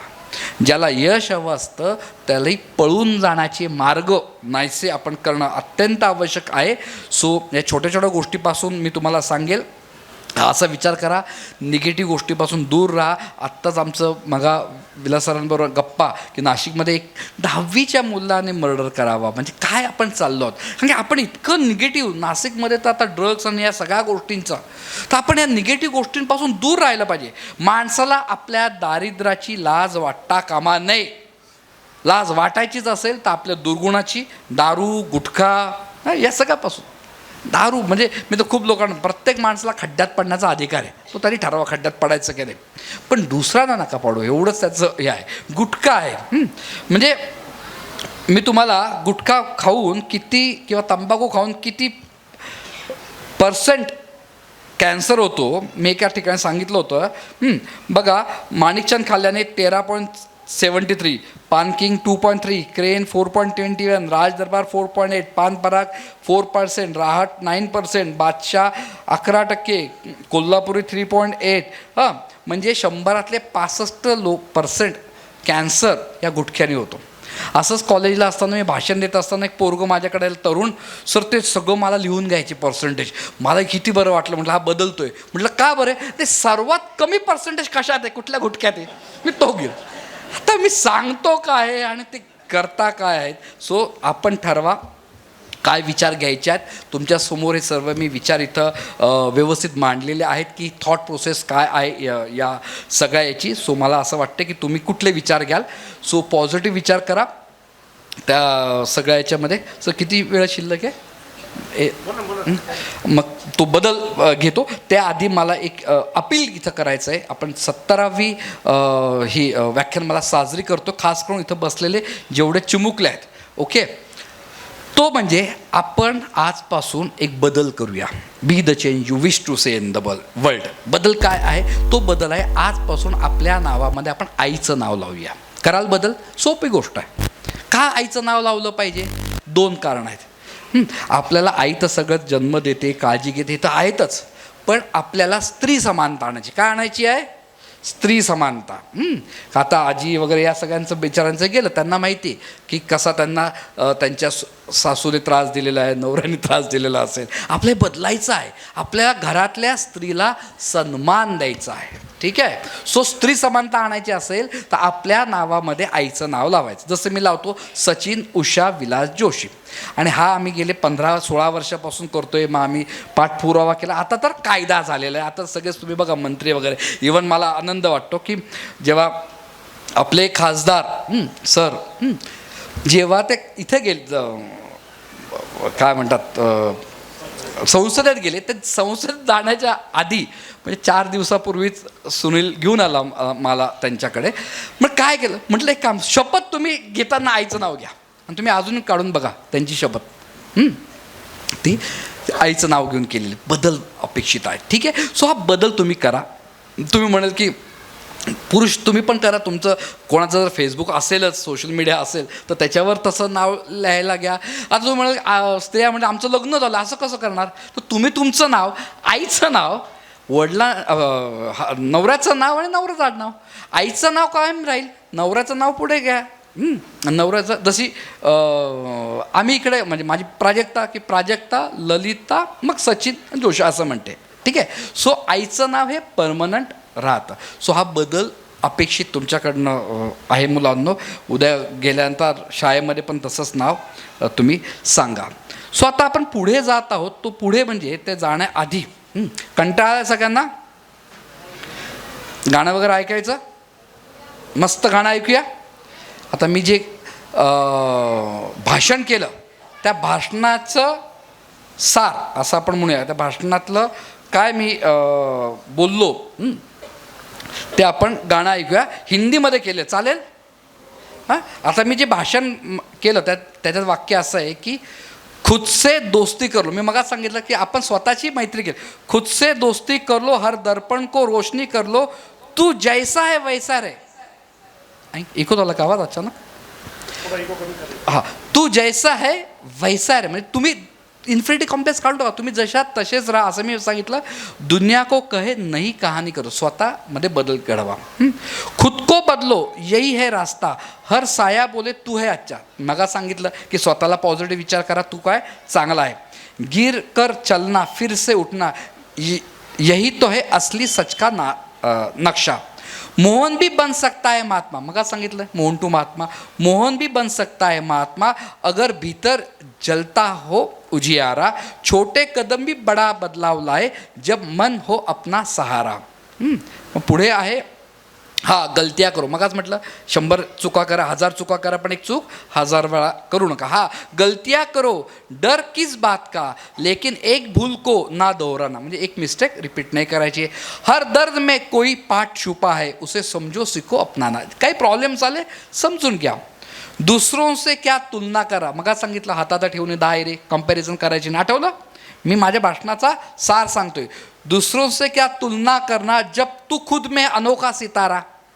आईने भी बोले, म्हणजे आरसा पण बोलेल, तू खास है तेरे जैसा ना कोई दोबारा. खुद से दोस्ती कर ले, हर दर्पण को रोशनी कर ले, तू जैसा है वैसा रहे, दुनिया की नई कहानी कर दे. हर सोच हर धड़कन है खास, किसी और जैसा होना न बनाए लक्ष्य. मैं कर सकता हूँ, मैं चल सकता हूँ, बस मैं से है विश्वास. असं सगळं पूर्ण मोठी आहे कविता. मी अर्धीच ऐकवतो, पण आजच्या भाषणाची आहे. सो आता याच्यावर आपण गाणं, आता तुम्ही माझी शाळा जर बघितली असेल, माझ्या शाळेत म्युझिशियन आहे, गाणे आहेत, गायक आहेत, स्टुडिओ आहे. आता ऐका गाणं. हां,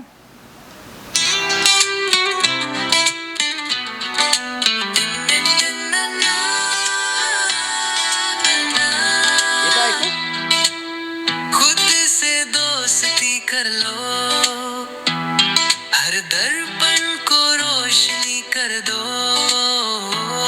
तू जैसा है वैसा रह कर, दुनिया को एक नई कहानी कर दो.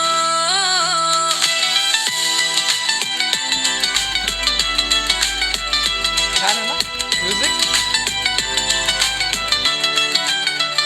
खुद को बदलो यही है रास्ता, हर साया बोले तू है अच्छा. गर कर चलना फिर से उठना, यही तो है असली सच का नक्शा. मोहन भी बन सकता है महात्मा अगर भीतर जलता हो जियारा. छोटे कदम भी बड़ा बदलाव लाए जब मन हो अपना सहारा. गलतियां करूं डर किस बात का, लेकिन एक ही भूल को न दोहराना. हर दर्द में है कोई पाठ छुपा, उसे समझो सीखो अपनाना. दूसरों से क्या तुलना करनी जब तू खुद में अनोखा सितारा है. आईना भी बोले तू खास है, तेरे जैसा ना कोई दोबारा है. से दोस्ती कर लो. बरंच पुढे आहे. हे गाणं 100% आर्टिफिशियल इंटेलिजन्सने लिहिलेलं आहे. गायलं आर्टिफिशियल इंटेलिजन्सने, म्युझिक दिलं आर्टिफिशियल इंटेलिजन्सने, लिहिलं सुद्धा. त्यामुळे मी कवीवरांची तर मी माफी मागतो. आणि हा आहे AI. आता बोला, आता आपण काय शिकलं पाहिजे. मला तुम्हाला सांगायचं की काही नाही आहे AI वगैरे काही नाही. अरे AI हा माणसासारखा विचार करतो, माणसासारखा विचार करतो. ठीक आहे. सो त्यामुळे पुढील 10 वर्षामध्ये करिअर बदलणार आहे. ट्युमंडस AIने तुमचे जे जॉब्स आहेत ते रिस्किल होणार आहेत. मी आत्ताच मगा एक व्हिडिओ सरांना दाखवतो. मी भारतातली पहिली AI ऑन व्हील बस बनवलेली आहे. जिल्हा परिषदच्या शाळांमध्ये, सगळेच नाही, काही शाळा खूप चांगल्या आहेत. जिल्हा परिषदच्या शाळांमध्ये 5वीच्या मुला दुसरीचं ज्ञान आहे, वाचता येत नाही आहे. असे कितीतरी वेळ. आज 60% भारतातल्या मुलांना त्याचं वाचता येत नाही, इंग्रजी वाचता येत नाही. मी गुगलचे यांचे वापरून 3 वर्षाचा लर्निंग गॅप 4 महिन्यामध्ये कंप्लीट केला. सो AI बदलत आहे. AI तुमच्या शेती याच्यात आलेलं आहे. ट्रिमंडस चेंजेस करतात. तुम्ही ChatGPT, ग्रॉक, डीपसिक याला सांगा की मोवाडीमध्ये मी मागच्या 4 वर्षाचा डाटा द्या, की मोवाडीमध्ये 4 वर्षामध्ये काय काय पीक झाले, आता मी पुढच्या वर्षी काय पीक देऊ. पण त्याला प्रश्न छान विचार की तू जा भारताच्या हवामान अंदाजाच्या वेबसाईटवर तू भारताचे सॅटेलाइट्स बघ, पुढच्या 3 महिन्याचा हवामानाचा अंदाज घे आणि त्यानुसार मला सांग मी आता काय पेरणी केली पाहिजे. तो तुम्हाला 70 ते 80% करेक्ट उत्तर देईल. पण तुम्हाला तो डेटा देता यायला पाहिजे. परवाच सूरज मांढरे सरांचा मला फोन आला आणि मेसेज पण आला नंतर. सूरज मांढरे म्हणजे आपल्या आयुक्त आहेत, कृषी आयुक्त आहेत पूर्ण यांचे, माझे अतिशय चांगले त्यांचे संबंध आहेत. आणि आता मी सर्व महाराष्ट्रातल्या कृषी अधिकाऱ्यांसाठी मी AIचा वर्कशॉप घेत आहे सर्व, की AI आपल्या याच्यात कसं वापरायचं. 7-12 पासून काहीही इन्फॉर्मेशन द्या. ॲग्रिकल्चर असो, एज्युकेशन असो, कुठलंही फील्ड असो, त्यांनी आता ठेवलेलं नाही आहे. त्यामुळे आता हे बदलणार आहेत, करिअर्स बदलणार आहेत. म्हणजे मी कितीतरी टीचर्सला सांगतो, इथं कोणी टीचर्स असेल तर त्यांना मी नेहमी सांगतो, तुमची सवत आली, सवत. आणि जिची आत्ता किंमत आहे 20 लाख रुपये, 20 ते साधी 20 लाख आहे, एकदम भारी घेतली तर 30 लाखाला मिळते रोबो टीचर. तिला ट्रेनिंगची गरज नाही, तिला अपडेट मोबाईल टाकला की लगेच अपडेट होऊन जाते. ती मुख्याध्यापकाच्या केबिनमधून रडत नाही, पगारवाढ करत नाही, आंदोलन करत नाही, अशैक्षणिक कामं किती सांगा तयार असते. आणि त्याचे प्रयोग तर मी केलेलेच आहे. त्यामुळे शिक्षण बदलतं आहे, प्रत्येक फील्ड करिअरच्या ह्याच्यानुसार बदलतं आहे. हॉस्पिटल तुम्ही किती कोणाकडे जर असेल हे काय म्हणतात त्याला, तुमचा मेडिकल रिपोर्ट कोणाकडे जर आत्ता मोबाईलमध्ये असेल तर पटकन यांना पाठवा, विलास सरांना, कारण त्यांचा नंबर असेल ते मला पाठवतील. आणि त्या मेडिकल रिपोर्टला तुम्ही जगातला कुठल्याही टॉपच्या डॉक्टरकडे जो बेस्ट सांगणार नाही ते तुम्हाला हे तंत्र सांगेल की तुला काय झालं आहे आणि पुढच्या 5 वर्षात तुला काय काळजी घ्यायची आहे. Medical report. तुमचा शेतीचा कुठलाही हे द्या, AI आर्टिफिशियल इंटेलिजन्स म्हणजे चांगला प्रश्न विचारून, तो समुद्र आहे, त्या समुद्रामधनं मोती काढायचा असेल तर त्याच्या टूलचं नाव आहे प्रॉम्प्ट. काय शब्द आहे? प्रॉम्प्ट. त्याच्यातून निघालं प्रॉम्प्ट इंजिनिअरिंग. सो प्रॉम्प्ट कसा टाकतात त्याच्यावर आहेत आणि तो एकदम छान आहे. आता आपण समजा, आता तुम्हाला गंमतच दाखवू आपण. चला आता जेमिनीशी बोलायचा का जेमिनीशी बोलू आपण किंवा एकच मिनटं. हां, आता मलाही माहिती नाही. नमस्कार. नमस्कार, कैसे हैं आप? मैं आज आपका मैं बढ़िया हूँ. मेरे साथ में मोहाड़ी के कुछ फार्मर बैठे हुए हैं, तो वो फार्मर के कुछ सवाल है, पूछ सकते हैं? जरूर, बिल्कुल. मुझसे जो भी सवाल पूछना चाहे मैं खुशी से जवाब देने की कोशिश करूंगा. आप शुरू कीजिए. सवाल. मोहाड़ी में सोयाबीन ज़्यादा लगाते हैं हम, तो सोयाबीन की खेती कैसे करें? सोयाबीन की खेती के लिए सबसे पहले मिट्टी का अच्छी तरह से परीक्षण करवा लेना अच्छा रहता है, ताकि पता चल जाए कि उसमें कौन से पोषक तत्वों की ज़रूरत है. सही समय पर बीज बोना और संतुलित खाद और पानी देना भी जरूरी होता है. साथ ही फसलों की नियमित निगरानी और कीटों से बचाव के उपाय करना भी फसल की उपज को बेहतर बनाता है. अगर आपको कोई खास सलाह चाहिए हो तो वो भी आप पूछ सकते हैं. मुझे ये सलाह दो कि महाराष्ट्र गवर्नमेंट की वेबसाइट पे जाइए, सोयाबीन के ऊपर कुछ योजना, कुछ क्या बोलते स्कीम है क्या महाराष्ट्र गवर्नमेंट की सोयाबीन के ऊपर, और सोयाबीन का भाव क्या चल रहा है, रेट क्या चल रहा है?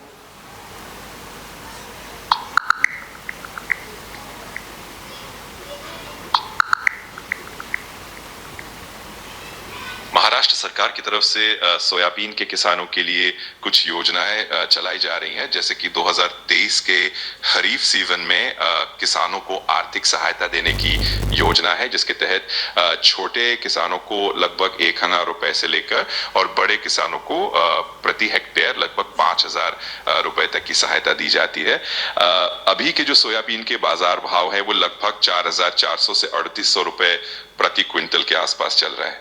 अगर आपको और भी ताजा जानकारी चाहिए तो आप महाराष्ट्र सरकार की आधिकारिक वेबसाइट पर भी देख सकते हैं. तो मुझे ये बताइए, सोयाबीन मेरी खेती मोहाड़ी नासिक जिले में है, नासिक से महाराष्ट्र से कहाँ पे मैं सोयाबीन बेच सकता हूँ?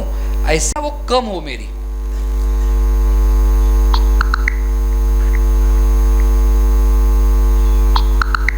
नासिक में आप सोयाबीन बेचने के लिए लासल गांव और पिंपल मंडी जैसी जगहों पर जा सकते हैं। ये मंडियां आपके ट्रांसपोर्ट के खर्च को कम करने में काफी मदद कर सकती हैं। अगर आपको और भी कोई जानकारी चाहिए तो मैं देख के बता सकता हूँ। मेरे साथ एक संदीप जी है, तो संदीप जी कुछ सवाल पूछना चाहते हैं और वो ग्रेप्स के ऊपर सवाल है उनका, तो आप संदीप जी से बात करेंगे? हाँ बिल्कुल, मैं संदीप जी से जरूर बात करूंगा। आप उनसे कहिए कि वो अपना सवाल पूछ ले, मैं उनकी मदद करने की पूरी कोशिश करूंगा। सर, हमारे इधर अंगूर की खेती है। अंगूर में पाउडर मेलोडी का बहुत प्रॉब्लम होता है, उस पर कौन से केमिकल यूज करना चाहिए उसको कंट्रोल करने के लिए? आउगरी मिल्ड्यू को कंट्रोल करने के लिए सल्फर आधारित फंगिसाइड काफी असरदार माने जाते हैं। इसके अलावा कुछ सिस्टमिक फंगिसाइड्स जैसे कि ट्राइफ्लॉक्सीस्ट्रोबिन या फिर डिफेनकोनाजोल भी उपयोग में लिए जाते हैं। इन्हें सही मात्रा और सही समय पर छिड़काव करने से अच्छा नतीजा मिलता है। अगर आप और भी डिटेल चाहिए तो आप किसी लोकल एक्सपर्ट से भी सलाह ले सकते हैं। नहीं, अभी वो संदीप जी मेरा वर्कशॉप करेंगे, पैसे देके फिर उन बाकी का सिखाऊंगा। अभी के लिए इतना ही है, धन्यवाद, थैंक यू सो मच। अरे बिल्कुल, संदीप जी को मेरी तरफ से भी शुभकामनाएं। आपको जब भी जरूरत हो मैं मदद के लिए हमेशा तैयार हूं। आप अपना ध्यान रखिए और फिर से बात करेंगे। धन्यवाद। पाहिलं, आता हा बोलून सांगतो।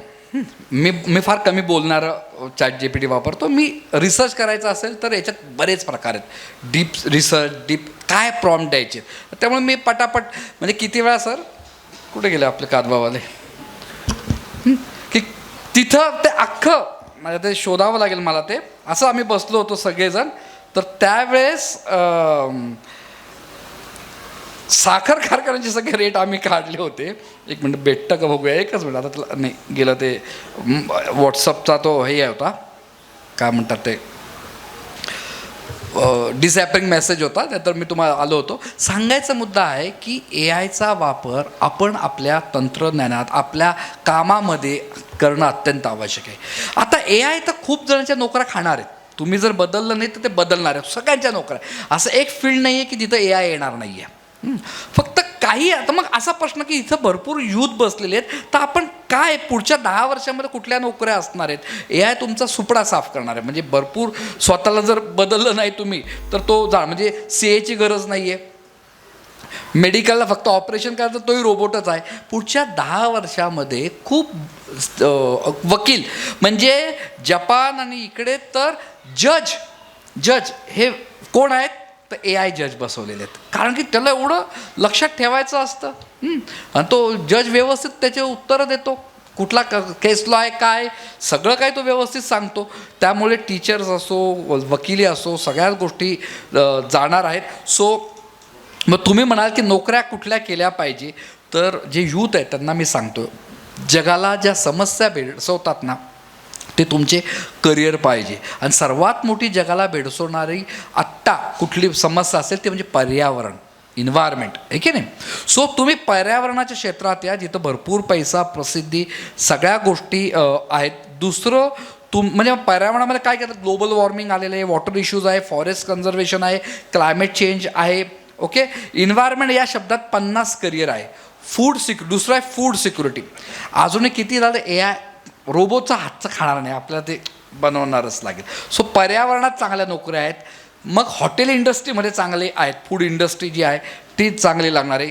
लाईफस्टाईल चेंजेस, दर 4 माणसामागे एक डिप्रेशन आहे। कालच आमचे मित्र धर्माधिकारी येऊन गेले, त्यांनी सांगितलं असेल हार्ट अटॅकचा सगळा डाटा आणि या सगळ्या गोष्टी। तर याला योगासनं, मेडिटेशन, सायकोलॉजिकल जे विचार कसा करावा, आता माझा काही सायकोलॉजी विषय नसताना सुद्धा विचार कसा करावा हा मुद्दा तुम्हाला मी मांडून दाखवला। असे खूप लोक लागणार आहेत। हां, आणि ते सायंटिफिक आहेत लागणार, आणि जोपर्यंत सायंटिफिक नाही तोपर्यंत मी आपले बाबा बुवा आहेत, चिठ्ठी निकाल, टेरेस में क्या है, पाणीपुरी खाएगा, हे बाबा का चालतात? अरे तुम्हाला एवढ्या सायकोलॉजिकल समस्या आहे, हे आमच्यासारखे सायकोलॉजिस्ट मिळत नाही आहेत, म्हणून या बाबांची चालते। चिट्टी पर्ची निकाल के. सांगायचा मुद्दा हा आहे तुम्हाला की चांगलं करिअर जे आहे, म्हणून बाबा बनवू नका करिअर म्हणून ते एक्सपोज व्हायला आमचे यांचेच MSWT येईल. तर लाईफस्टाईल चेंजेस, योगासनं, मेडिटेशन्स हे चांगले आहेत.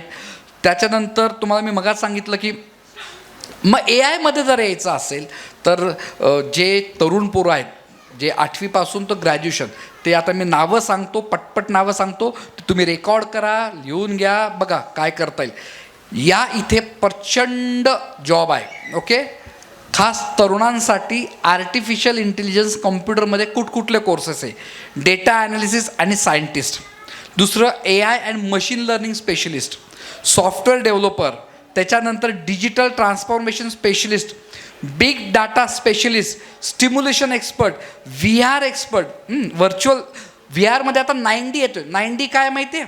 आता लेटेस्ट पिक्चर कुठला आला सांगा, सिनेमा कुठला बघितला लेटेस्ट? हां, छावा, मी महावीरा, तो तारे जमीन परचा कुठला, सितारे जमीन पर. आता सितारा जमीन पर पिक्चर पाहायला गेलेत तर तुम्हाला ते सेट देईल, तुम्ही तिथं टुकटुक करायचं, पिक्चरला बसायचं, जिथे जिथं आमिर खान आहे तिथं तुमचा चेहरा दिसेल, बाकी तसंच राहणार. हे 9D आहे, असे पिक्चर येत आहेत. त्यामुळे तुम्ही हिरो होऊ शकतात फक्त स्क्रीनवर, पण ते बनवणारे लोक तुम्हाला होता येईल. सो VR एक्सपर्ट लागणार आहेत. त्याच्यानंतर 3D प्रिंटिंग. 3D प्रिंटिंग म्हणजे काय, विमानामध्ये आज जे काय बनतं 90% गोष्टी 3D प्रिंटरने बनतात. बिल्डिंगच्या बिल्डिंग आता 3D प्रिंटरने बनत आहेत. सायबर सिक्युरिटी, फ्रॉड पाहतात, खास करून आजी आजोबांचे फ्रॉड 2 लाख 5 लाख तुमच्या याच्यातून अचानक जातात, ते वाचवायचे कसे, cyber security expert. Cloud computing, drone expert, सगळं ड्रोन, आता ड्रोनची शेती पण चालू आहे, ड्रोननीच फवारे करणं चालू आहेत. सो हे सगळे जॉब AI रिलेटेड आहेत. याच्यामध्ये कुठेही डॉक्टर मी सांगितलं नाही, इंजिनियर सांगितलं नाही, CA सांगितलं नाही, याची गरजच नाही आहे. सो आता जे आहेत ना, इकॉनॉमी जॉबची डिमांड. इकॉनॉमी जॉब म्हणजे काय, science well-being, environment industry, athletic, स्पोर्ट्समध्ये कोण असेल, डोळे झाकून स्पोर्ट्समध्ये जा. तुम्ही बॅडमिंटन थोडी रोबोशी खेळणार आहे, तुम्हाला व्यक्तीच लागणार आहे. तुमची जी जनरेशन आहे, तुम्ही हनीमूनला कुठे जाणार माहिती आहे? कुठे लाजतो कशाला, सांग की कुठे जायचं. हां, स्पेसवर, चंद्रावर. आपण चंद्राच्या अर्धा चंद्र विकलेला आहे. तो इलॉन मस्कचा प्रयत्न आहे की स्पेस टुरिझमवर काम करतोय, स्पेस टुरिझमवर. सो तुम्हाला तो चान्स आहे.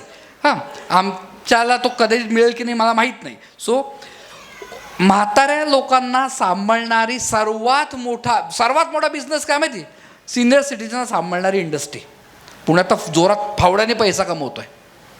आता ही चांगली आहे वाईट नाही आहे, सांगतोय तुम्हाला की माणसं इतके, म्हणून मी मला सांगितलं बुद्धिमत्ता बदलली आहे, AI काम करतोय. आता भावनिक बुद्धिमत्ताची गरज आहे, सामाजिक बुद्धिमत्ता, संवेदना, त्या संवेदना तुमच्यापर्यंत पोहोचल्या पाहिजे, याची गरज आहे. आणि मी मगाच सांगितलं green collar job. White collar माहिती आहे, व्हाईट कॉलर म्हणजे चांगली. ग्रीन कॉलर जॉब म्हणजे काय, पर्यावरणाची. आणि कधी नव्हत शेतीला चांगले दिवस येत आहेत. आम्ही शाळेत लहानपणी म्हणायचो की भारत हा कृषीप्रधान देश आहे, आता म्हणता येत नाही. पण आता पुढच्या 10 वर्षामध्ये AIच्या टेक्नॉलॉजीने जो शेतकरी तंत्रज्ञान त्याच्या शेतात आणेल त्याची शेती फायदेशीर नक्कीच होणार आहे. पण ते शिकलं पाहिजे, समजून घेतलं पाहिजे. आता मी तर 60ला आलो आहे, 70ला आलो आहे, 80ला आलो आहे, असं मग असे असेल तर गावाने ठराव करायचा, जेवढे काही राजकारण आहे 70च्या पुढे 80च्या पुढे हे नाही, तरुणांना येऊ द्या, तर तो बदल होणार आहे. हे तुम्ही पहिले AI शिका. दोघं सरपंचाने AI शिकणं अत्यंत आवश्यक आहे. या शिकणं म्हणजे काही खूप रॉकेट सायन्स नाही आहे. अनुभव करा, टाका आपल्या समस्या, त्याच्यातून मग तुम्ही त्या पद्धतीने कराल असं मला वाटतंय. सो ग्रीन कॉलर जॉब काही खूप चांगली आहे, म्हणजे water resource, solar energy, turban, या सगळ्या प्रकारचे येणार आहेत. सो याच्यात कुठेही आर्किटेक्ट तर विचारूच गेला विचारा, architect, advocate, engineer, interior designer.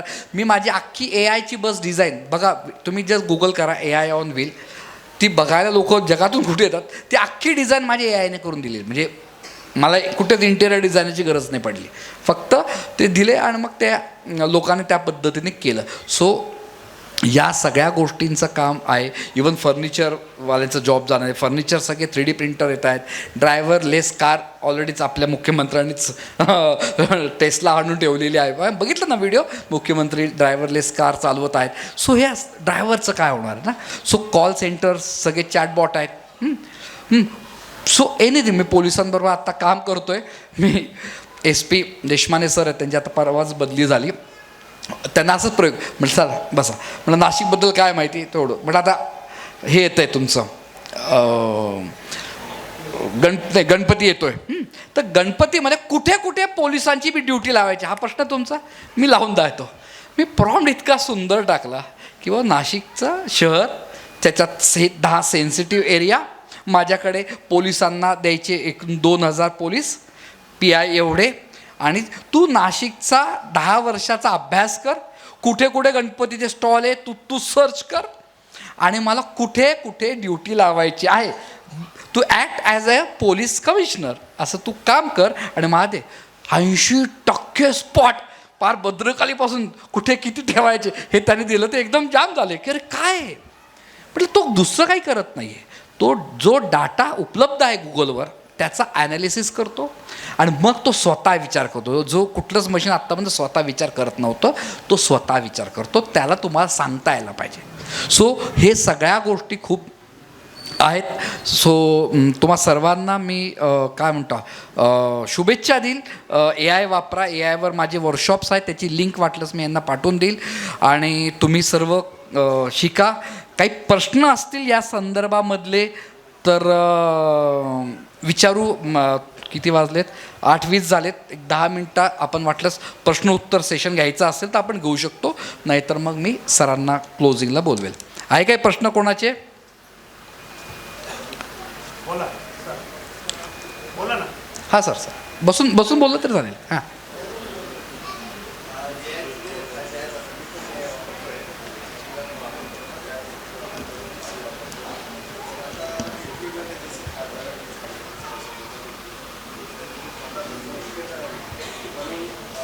हो फेक येतात. हो मिसयूज खूप आहे ना, खूप आहेत. हो AI ही दुधरी म्हणजे चाकूचा वापर कसा करायचा तो तुमच्या हातावर आहे. ठीक आहे, फळं कापण्यासाठी करायचा का मर्डर करण्यासाठी. AIचा वापर करू म्हणजे परवाच भुसे साहेब आम्ही होतो एज्युकेशन कमिशनर, आणि मी त्यांना GR करून दिला. ते एवढे दचकले, अरे बडे डुप्लिकेट GR बनवतील किंवा डुप्लिकेट परमिशन घेतील म्हणे. म्हटलं हो सर, आपलं कंट्रोल करावं लागेल. सो तुम्ही म्हणतात तो मुद्दा बरोबर आहे, पण हे अजूनही बाल्यावस्थेत आहे, पण याचा स्पीड खूप आहे. त्यामुळे नैतिक AIचा वापर याच्यासाठी कम्युनिटी काम करते आहे. म्हणजे हा लक अजून मी तो ओपन नाही केला, आता जस्ट व्हॉट्सअप हे केला. संदीप वासलेकर, त्यांचं जस्ट एक message, Sachin please call when possible regard.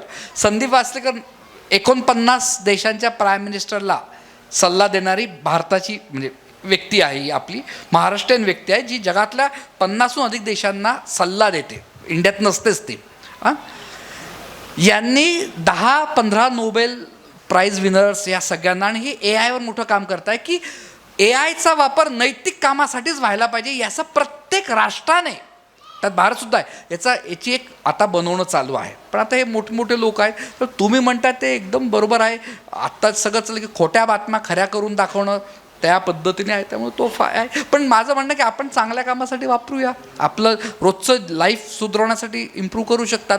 म्हणजे तुम्ही तुमच्या घरी फ्रीज असेल तर तुमच्या फ्रीजमध्ये काय आहे त्याला सांगायचं, मराठीत बोलायचं की आज माझ्या फ्रीजमध्ये एक मेथीची भाजी आहे, 4 अंडे आहेत, 5 हे गोष्टी आहेत, हे काय बनवू स्वयंपाक, तो आणि त्याचा फोटो पाठवून द्यायचा फ्रीजमध्ये ओपन करून. मग तो तुम्हाला सगळं सांगेल की मावशी आज फ्रीजमध्ये एवढ्या वस्तू आहेत ना, त्याच्यातून एवढं एवढं विविध पदार्थ बनवता येतील, ते कसे बनवायचे ते इथे रेसिपी सांगतील. इथपर्यंत काही करू शकतो, फिटनेस असो काही एनिथिंग. अजून प्रश्न? सर आमचं शेतीमध्ये आता लेबरचा फार मोठा प्रश्न आहे. जगामध्ये असे काही रोबोट उपलब्ध आहेत की ते मल्टीपर्पज हो करतो. हो आणि कॉस्टिंगच्या बाबतीत हो आहेत ना, पण ते भारतात एवढ्या लवकर येणार नाही. सी जसा यांनी मगा प्रश्न विचारला, जसं टेस्ला आणली खरं शॉकिंग आहे. काही देशांनी जिथं जॉब अनएम्प्लॉयमेंट होतील, सी 2 विषय, AI ह्युमन रोबोट हा वेगळा विषय आहे. ओके, ह्युमन रोबोट तो पण AIच आहे, पण तो काम करतो जसं शेतीचं काम करतो. पण भारतामध्ये चीप लेबर आहे, त्यामुळे भारतात मदतीला रोबोट येतील हे फार वेळ लागेल त्याला. ठीक आहे, तो काही ठराविक जिथं जसं आग लागली आहे, आग विझवण्यासाठी तिथं रोबोट वापरले जाऊ शकतात. पण दुसरं AI काय, ते माहितीचं तंत्रज्ञान आहे. तुम्ही निर्णय कसे घेतात सर्वजण, माझ्याकडे काय माहिती त्याच्यावर मी निर्णय घेतो ना, माझ्याकडे सो माहिती योग्य आत्तापर्यंत मिळत नव्हती, गुगलमधनं धड मिळायची नाही. आता ती तुम्हाला माहिती देऊन तुम्हाला ती मदत करेल. सो आपल्याला मदत काय करायची, आपल्या रोबोटिककडे नाही जायचं, आपल्याला माहिती तंत्रज्ञानाचा वापर करून AIचा वापर करू शकतो. म्हणजे आजच मी 4थी बस बनवतो एन्व्हायरमेंट ऑन व्हील, तर त्याचे डोनर उद्या येणार आहेत, तर मी प्रोजेक्ट रिपोर्ट अख्खा बनवला ना सर, अख्खा प्रोजेक्ट रिपोर्ट. जे आज प्रोजेक्ट रिपोर्ट बनवण्यासाठी एक 100 मार्काचा सब्जेक्ट ठेवला आपण, काहीच गरज नाही मला. तो 1 तासाचं तुमच्याकडे MSW माझं व्याख्यान 100 मार्काचा पेपरची गरजच नाही. त्याला प्रॉम्प्ट काय टाकायचा, प्रोजेक्ट रिपोर्ट कसा बनवायचा आहे, तो अख्खा बनवून देतोय. त्यामुळे शिक्षण बदलत आहे. म्हणून मी म्हटलं 1.5 वर्ष, आठवतं मला सुरुवात, 1.5 वर्ष शिक्षणाचं किंवा ज्ञानाचं वय राहिलेलं आहे. सो आपण त्याचा वापर करा असं वाटतंय. अजून एखादा प्रश्न? हां बाळा.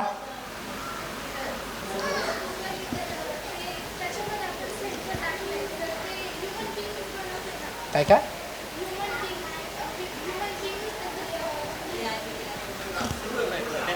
नाही ते बरोबर, ह्युमन बिईंग बनलं म्हणजे सेन्सर्स नाही असं म्हणायचं आहे. हे आपणच बनवलं, बरोबर आहे.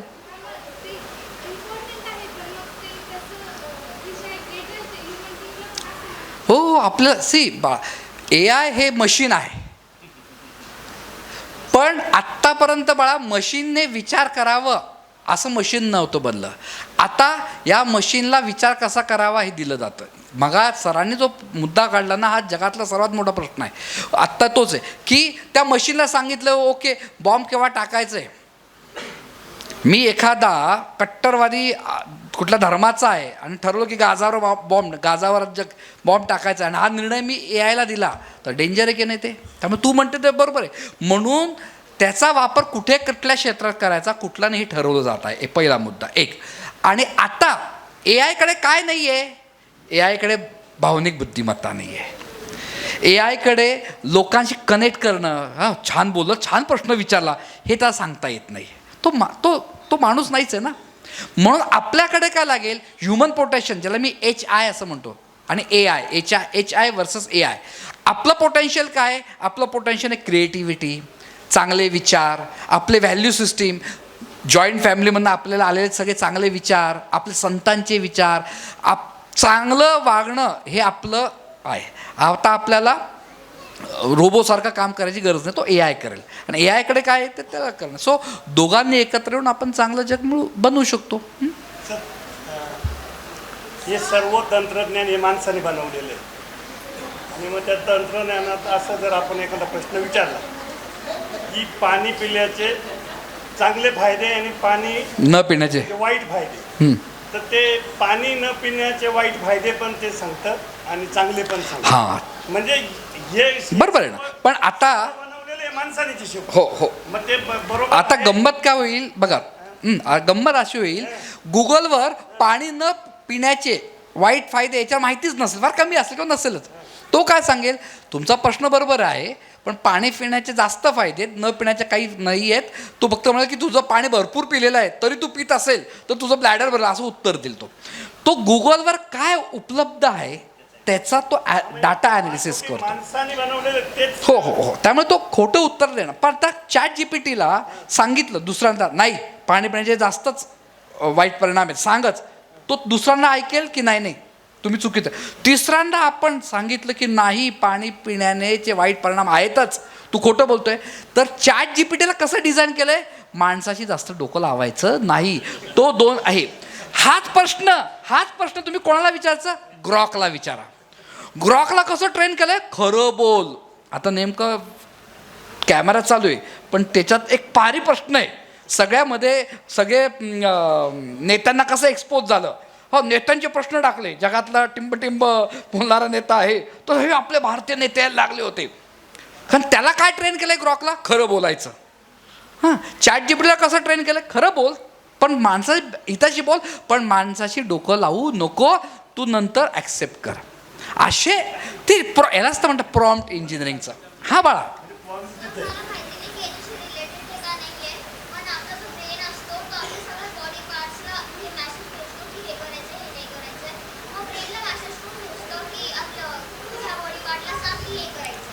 तुझा प्रश्न फार मोठा आणि हे आहे, खूप छान आहे, मला आवडला. मग आपण सोप्या भाषेत सांगतो, ठीक आहे. नाही, तिचा प्रश्न असा आहे की आपला मेंदू सगळा विचार करतो, मग मेंदूला पाणी प्यायचं, मग पाणी पी. हां, पाणी पी हे कोण सांगतं मेंदूला? तर बाळा आपलं मन सांगतं. त्याला आपण मगा शब्द वापरला सेल्फ टॉक. आपण मनातल्या ज्या गप्पा मारतो. मग तू म्हणे मन कुठे, इथं आहे का, इथे कुठे? तर आपलं अख्ख्या शरीराच्या ज्या पेशीज असतात त्या सर्व मन आहे. मन काय हार्टला नसतं, मेंदूमध्येच आहे, पार्ट आहे. सो तू जेव्हा, माझी इच्छा आहे की तू मेडिकल फील्डमध्ये जा. मेडिकल फील्डमध्ये ब्रेन हा विषय खूप छान शिकवला जातो, त्याच्यात तुला उत्तर मिळेल. नाही सापडलं तर आपण हा लगेच ChatGPTला विचारू शकतो की मला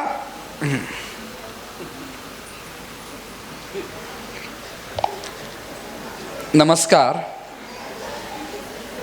नमस्कार, कैसे हैं आप? मैं तो बढ़िया हूँ. मेरा एक सवाल है. जरूर, आपका सवाल क्या है? मैं पूरी कोशिश करूंगा मदद करने की. ब्रेन पूरा डिसीजन लेता है क्या करना है क्या नहीं करना है. अपना ब्रेन, ह्यूमन ब्रेन, ये ह्यूमन ब्रेन को क्या करना है, कब श्वास लेना है, कब पानी पीना है, कब क्या काम करना है, ये ब्रेन को कौन बताता है? ये सब चीजें हमारे दिमाग में मौजूद अलग अलग सिस्टम्स और सिग्नल से कंट्रोल होती हैं. बहुत सारी चीजें अपने आप होती हैं, जैसे सांस लेना जो हमारा ऑटोनॉमिक नर्वस सिस्टम संभालता है. बाकी कई फैसले हमारे अनुभव, यादें और सोचने की प्रक्रिया से मिलकर तय होते हैं. अभी मेरे सामने छोटी बच्ची है, आपने बहुत टेक्निकल बताया. वो 5 साल की बच्ची है, 6 साल की बच्ची है, तो सिंपल लैंग्वेज में एक्सप्लेन करके दो ना. अच्छा, छोटी बच्ची के लिए बताते हैं. दिमाग हमारे शरीर का बॉस है. वो सबको बताता है कि कब क्या करना है, जैसे कब खाना है, कब सोना है और कब खेलना है. दिमाग खुद ही समझ जाता है, जैसे हमें सांस लेते रहना है, पानी पीना है, और इस तरह वो हमें हेल्दी और खुश रखता है. थँक्यू. आता मला पाण्याची गरज पडली आहे. त्या पण ChatGPTच्या नावाखाली तुम्ही स्नॅपचॅटवर गेलात, इंस्टाग्रामवर गेलात, फेसबुकवर गेलात, तर ते चुकीचं आहे. मग तुम्ही प्रामाणिक, मगाच मी म्हटलं प्रामाणिक वागा. मग तुम्हाला आई वडील कसे काय देतील फोन हातात?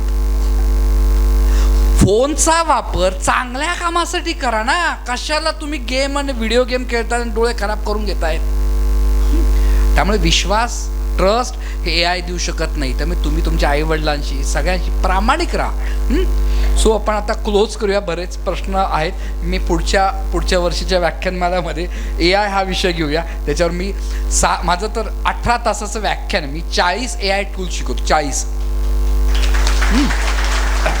साठी, लहानांसाठी. पण फेसबुक पेजवर सचिन उषा विलास जोशी हे तुम्ही जस्ट क्लिक करा, किंवा इंस्टाग्रामवर इस्पायलर सचिन माझं नाव टाका. सोशल मीडिया तुम्हाला जे काही माझे प्रयोग आहेत. धन्यवाद सर, खूप खूप धन्यवाद. यानंतर कार्यक्रमाची औपचारिक, जोशी सर तुमची थोडी माफी मागतो.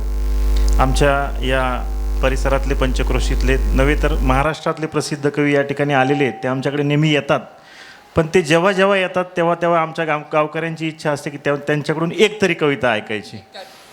हां, मग ती इच्छा या ठिकाणी व्यक्त झालेली, म्हणून तुमची माफी मागतो आणि जगताप सरांची माफी मागतो की मी ऐनवेळी त्यांना या ठिकाणी कविता सादर करायची विनंती करतोय. मी या ठिकाणी जगताप सरांना विनंती करतो की त्यांनी एक कविता या ठिकाणी सादर करावी. कविता देतील. पुन्हा AI काय करू शकतो, AI नाही करू. त्या ज्या कविता बनवतील त्या अनुभवातल्या कविता याच्यातल्या आहेत. आणि AI तुम्ही त्यांना दाद देतात, त्याला म्हणतात इमोशनल क्वेश्चन. त्यामुळे त्यांच्या कवितेंना मनापासून दाद देणं ही भावनिक बुद्धिमत्ता आहे. आणि ते जे कविता मांडतील त्याचा चढ उतार, त्यांच्या चेहऱ्यावरचे हावभाव हे कितीही रोवू आला आणि किती आला तर नाही आहे. सो आपल्याला कळलं पाहिजे आपलं पोटेन्शियल काय आणि त्यांचं काय. त्यामुळे मी उलट त्यांना मी इथं निमंत्रित करतो आणि तुम्ही तुमची कविता सादर करावी. आम्हाला दाद द्यायला नक्कीच आवडेल. खरं म्हणजे इतकं सगळं सुंदर झाल्यानंतर कविता वगैरे हा प्रकार नको होता. परंतु आपल्याशीच रिलेटेड एक कविता ठेवून आपली सगळ्यांची रजा घेतो. जोशी सर, आमच्याकडे सगळ्यात मोठा प्रश्न आहे तो शेतकऱ्यांच्या मुलांच्या लग्नांचा. बाकीच्या सगळ्या समस्यानंतर आहे आणि त्याचं उत्तर AI वर पण मला सापडेना. या पोरांची लग्न कशी करायची. म्हणजे मला आज सगळ्यात जास्त लाचार माणूस कोण वाटतो तर तो नवरदेवाचा बाप. आणि ही एक विनोदाची गोष्ट नाही, ही प्रचंड गंभीर समस्या संपूर्ण महाराष्ट्रात उभी राहिलेली. महाराष्ट्रभर मी शेतकऱ्यांच्या आंदोलनांच्या निमित्तानं इकडे तिकडे फिरत असताना मला कार्यक्रम संपला की लोक भेटायचे आणि मला म्हणायचे, सर सोयाबीनच्या भावाचं बघू नंतर, ऊसाच्या भावाचं बघू नंतर, पण हे शेतकऱ्यांच्या मुलांच्या लग्नाचं काहीतरी झालं पाहिजे आणि त्याच्यासाठी तुम्ही काहीतरी केलं पाहिजे. म्हणजे शेतकरी संघटनेचा आलेला हा दादा नवीन विषय होता आणि मी त्याच्यावर विचार करत होतो. एक दिवस सहज बांधावरती बसलो आणि मला वाटलं, खरं त्याला घटना पण एक फार सुंदर घडली होती की मी त्या विषयावरती बोलत होतो आणि त्या काळामध्ये मला मुंबईमधून एका डेप्युटी कलेक्टरचा म्हणजे प्रांत अधिकाऱ्यांचा फोन आला. ते रिटायर झालेले होते आणि माझी ती कविता पण प्रकाशित झाली होती, स्प्रेड झाली होती. अनेक कविता स्प्रेड झाल्या, अनेक कविता व्हायरल झाल्या, परंतु ही कविता अशी कविता आहे की जी कविता महाराष्ट्रातल्या किमान 50% शेतकऱ्यांनी स्टेटसला ठेवली होती. म्हणजे महाराष्ट्रातल्या ही अशी कविता होती.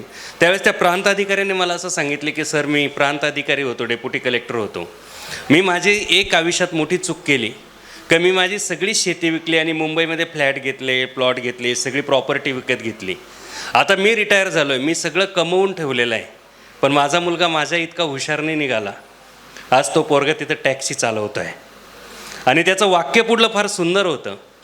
ते साहेब मला असं म्हटलं की सर, नोकरी ही 25 वर्षाची सोय आहे, शेती ही पिढ्यानपिढ्याची सोय आहे.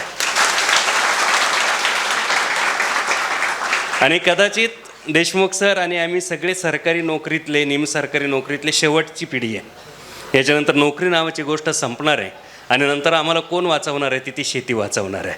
आणि मग हा पॉझिटिव्ह विचार महाराष्ट्रातल्या लोकांमध्ये गेला पाहिजे म्हणून मी एक कविता लिहिली, ती आपल्यासमोर ठेवतो. ती आपण सगळ्यांनीच ऐकली, ती ठेवून मी आपली सगळ्यांची रजा घेतो. कविता अशी होती, दुर्दैव आहे की इकडं आमच्याकडं 25 एकरचा 10 एकरचा शेतकरी एखादा 25,000च्या नोकरीवाल्याला मुलगी देऊ नये असं माझं मत नाही. आणि ती त्या 5व्या मजल्यावर जाऊन ती पोरगी राहते, घराला अंगण नाही, काहीच नाही. ज्यावेळेस मागच्या बॉडीमध्ये मी एका कार्यक्रमाला होतो, मला निलिमाताईंना असताना मी एक विनोद सांगितला होता. म्हटलं, माझ्या एका पाहुण्यानं मला विचारलं की आपली मुलगी आहे तुमच्या संस्थेमध्येच शिक्षक आहे कामाला, त्याला देऊ का?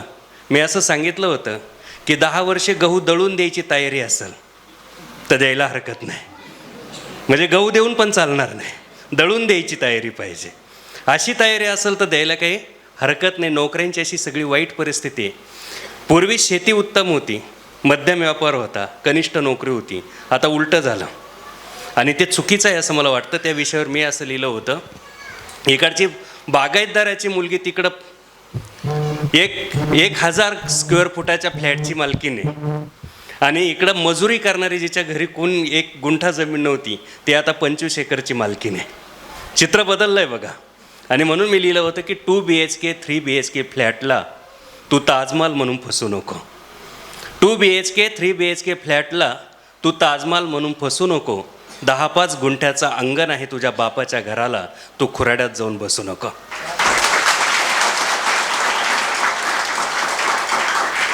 मोबाईलवरच्या ॲनिमेटेड पावसात कधीच कोणी भिजत नाही.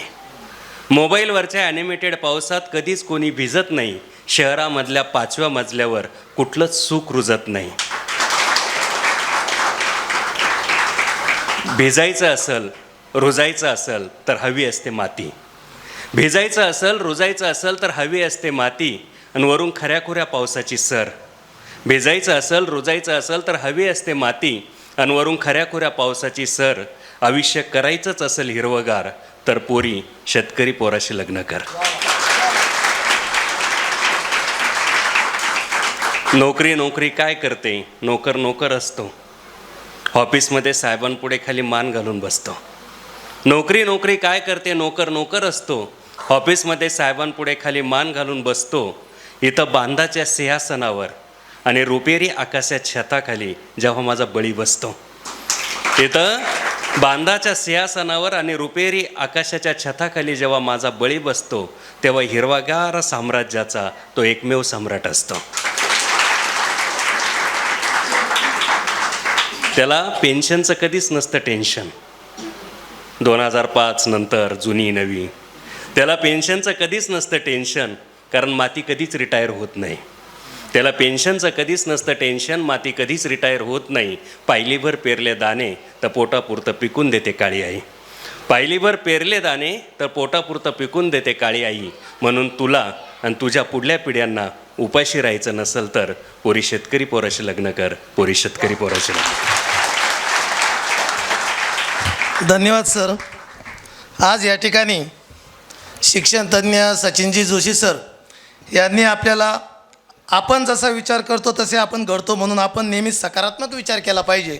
आपल्या ओघवत्या अशा वाणीने आणि सर्वसामान्यांपासून लहान मुलांपासून थोरांपर्यंत सर्वांना समजेल अशा ओघवत्या भाषेमध्ये त्यांनी आपल्याला सामान्यांकडून असामान्यांकडे कसं जायचं याचे छोटे छोटे मंत्र सांगितले. सर, नक्कीच या सर्व लहान थोरांना या गोष्टीचा नक्कीच आयुष्यामध्ये उपयोग होईल अशा प्रकारची आशा आणि अपेक्षा मी या ठिकाणी व्यक्त करतो. आणि आपण या ठिकाणी आलात, आम्हाला बहुमोल अशा प्रकारचं मार्गदर्शन केलं, त्याबद्दल आपलं तसंच कवी संदीपजी जगताप यांचंही मी मोहाडी ग्रामस्थांच्या वतीने, अष्टभाऊ गोपाळकृष्ण ट्रस्टच्या वतीने हार्दिक अशा प्रकारचे आभार व्यक्त करतो. तसेच आपण सर्व श्रोतूवर्ग, लहान मुलं आणि महिला भगिनी, आपण सुद्धा पूर्ण वेळ या ठिकाणी उपस्थित राहिलात, त्याबद्दल आपले या ठिकाणी आभार व्यक्त करून आजचं हे पुष्प भगवान श्रीकृष्णाच्या पुष्पमालेत अर्पण झालं असं जाहीर करतो. धन्यवाद.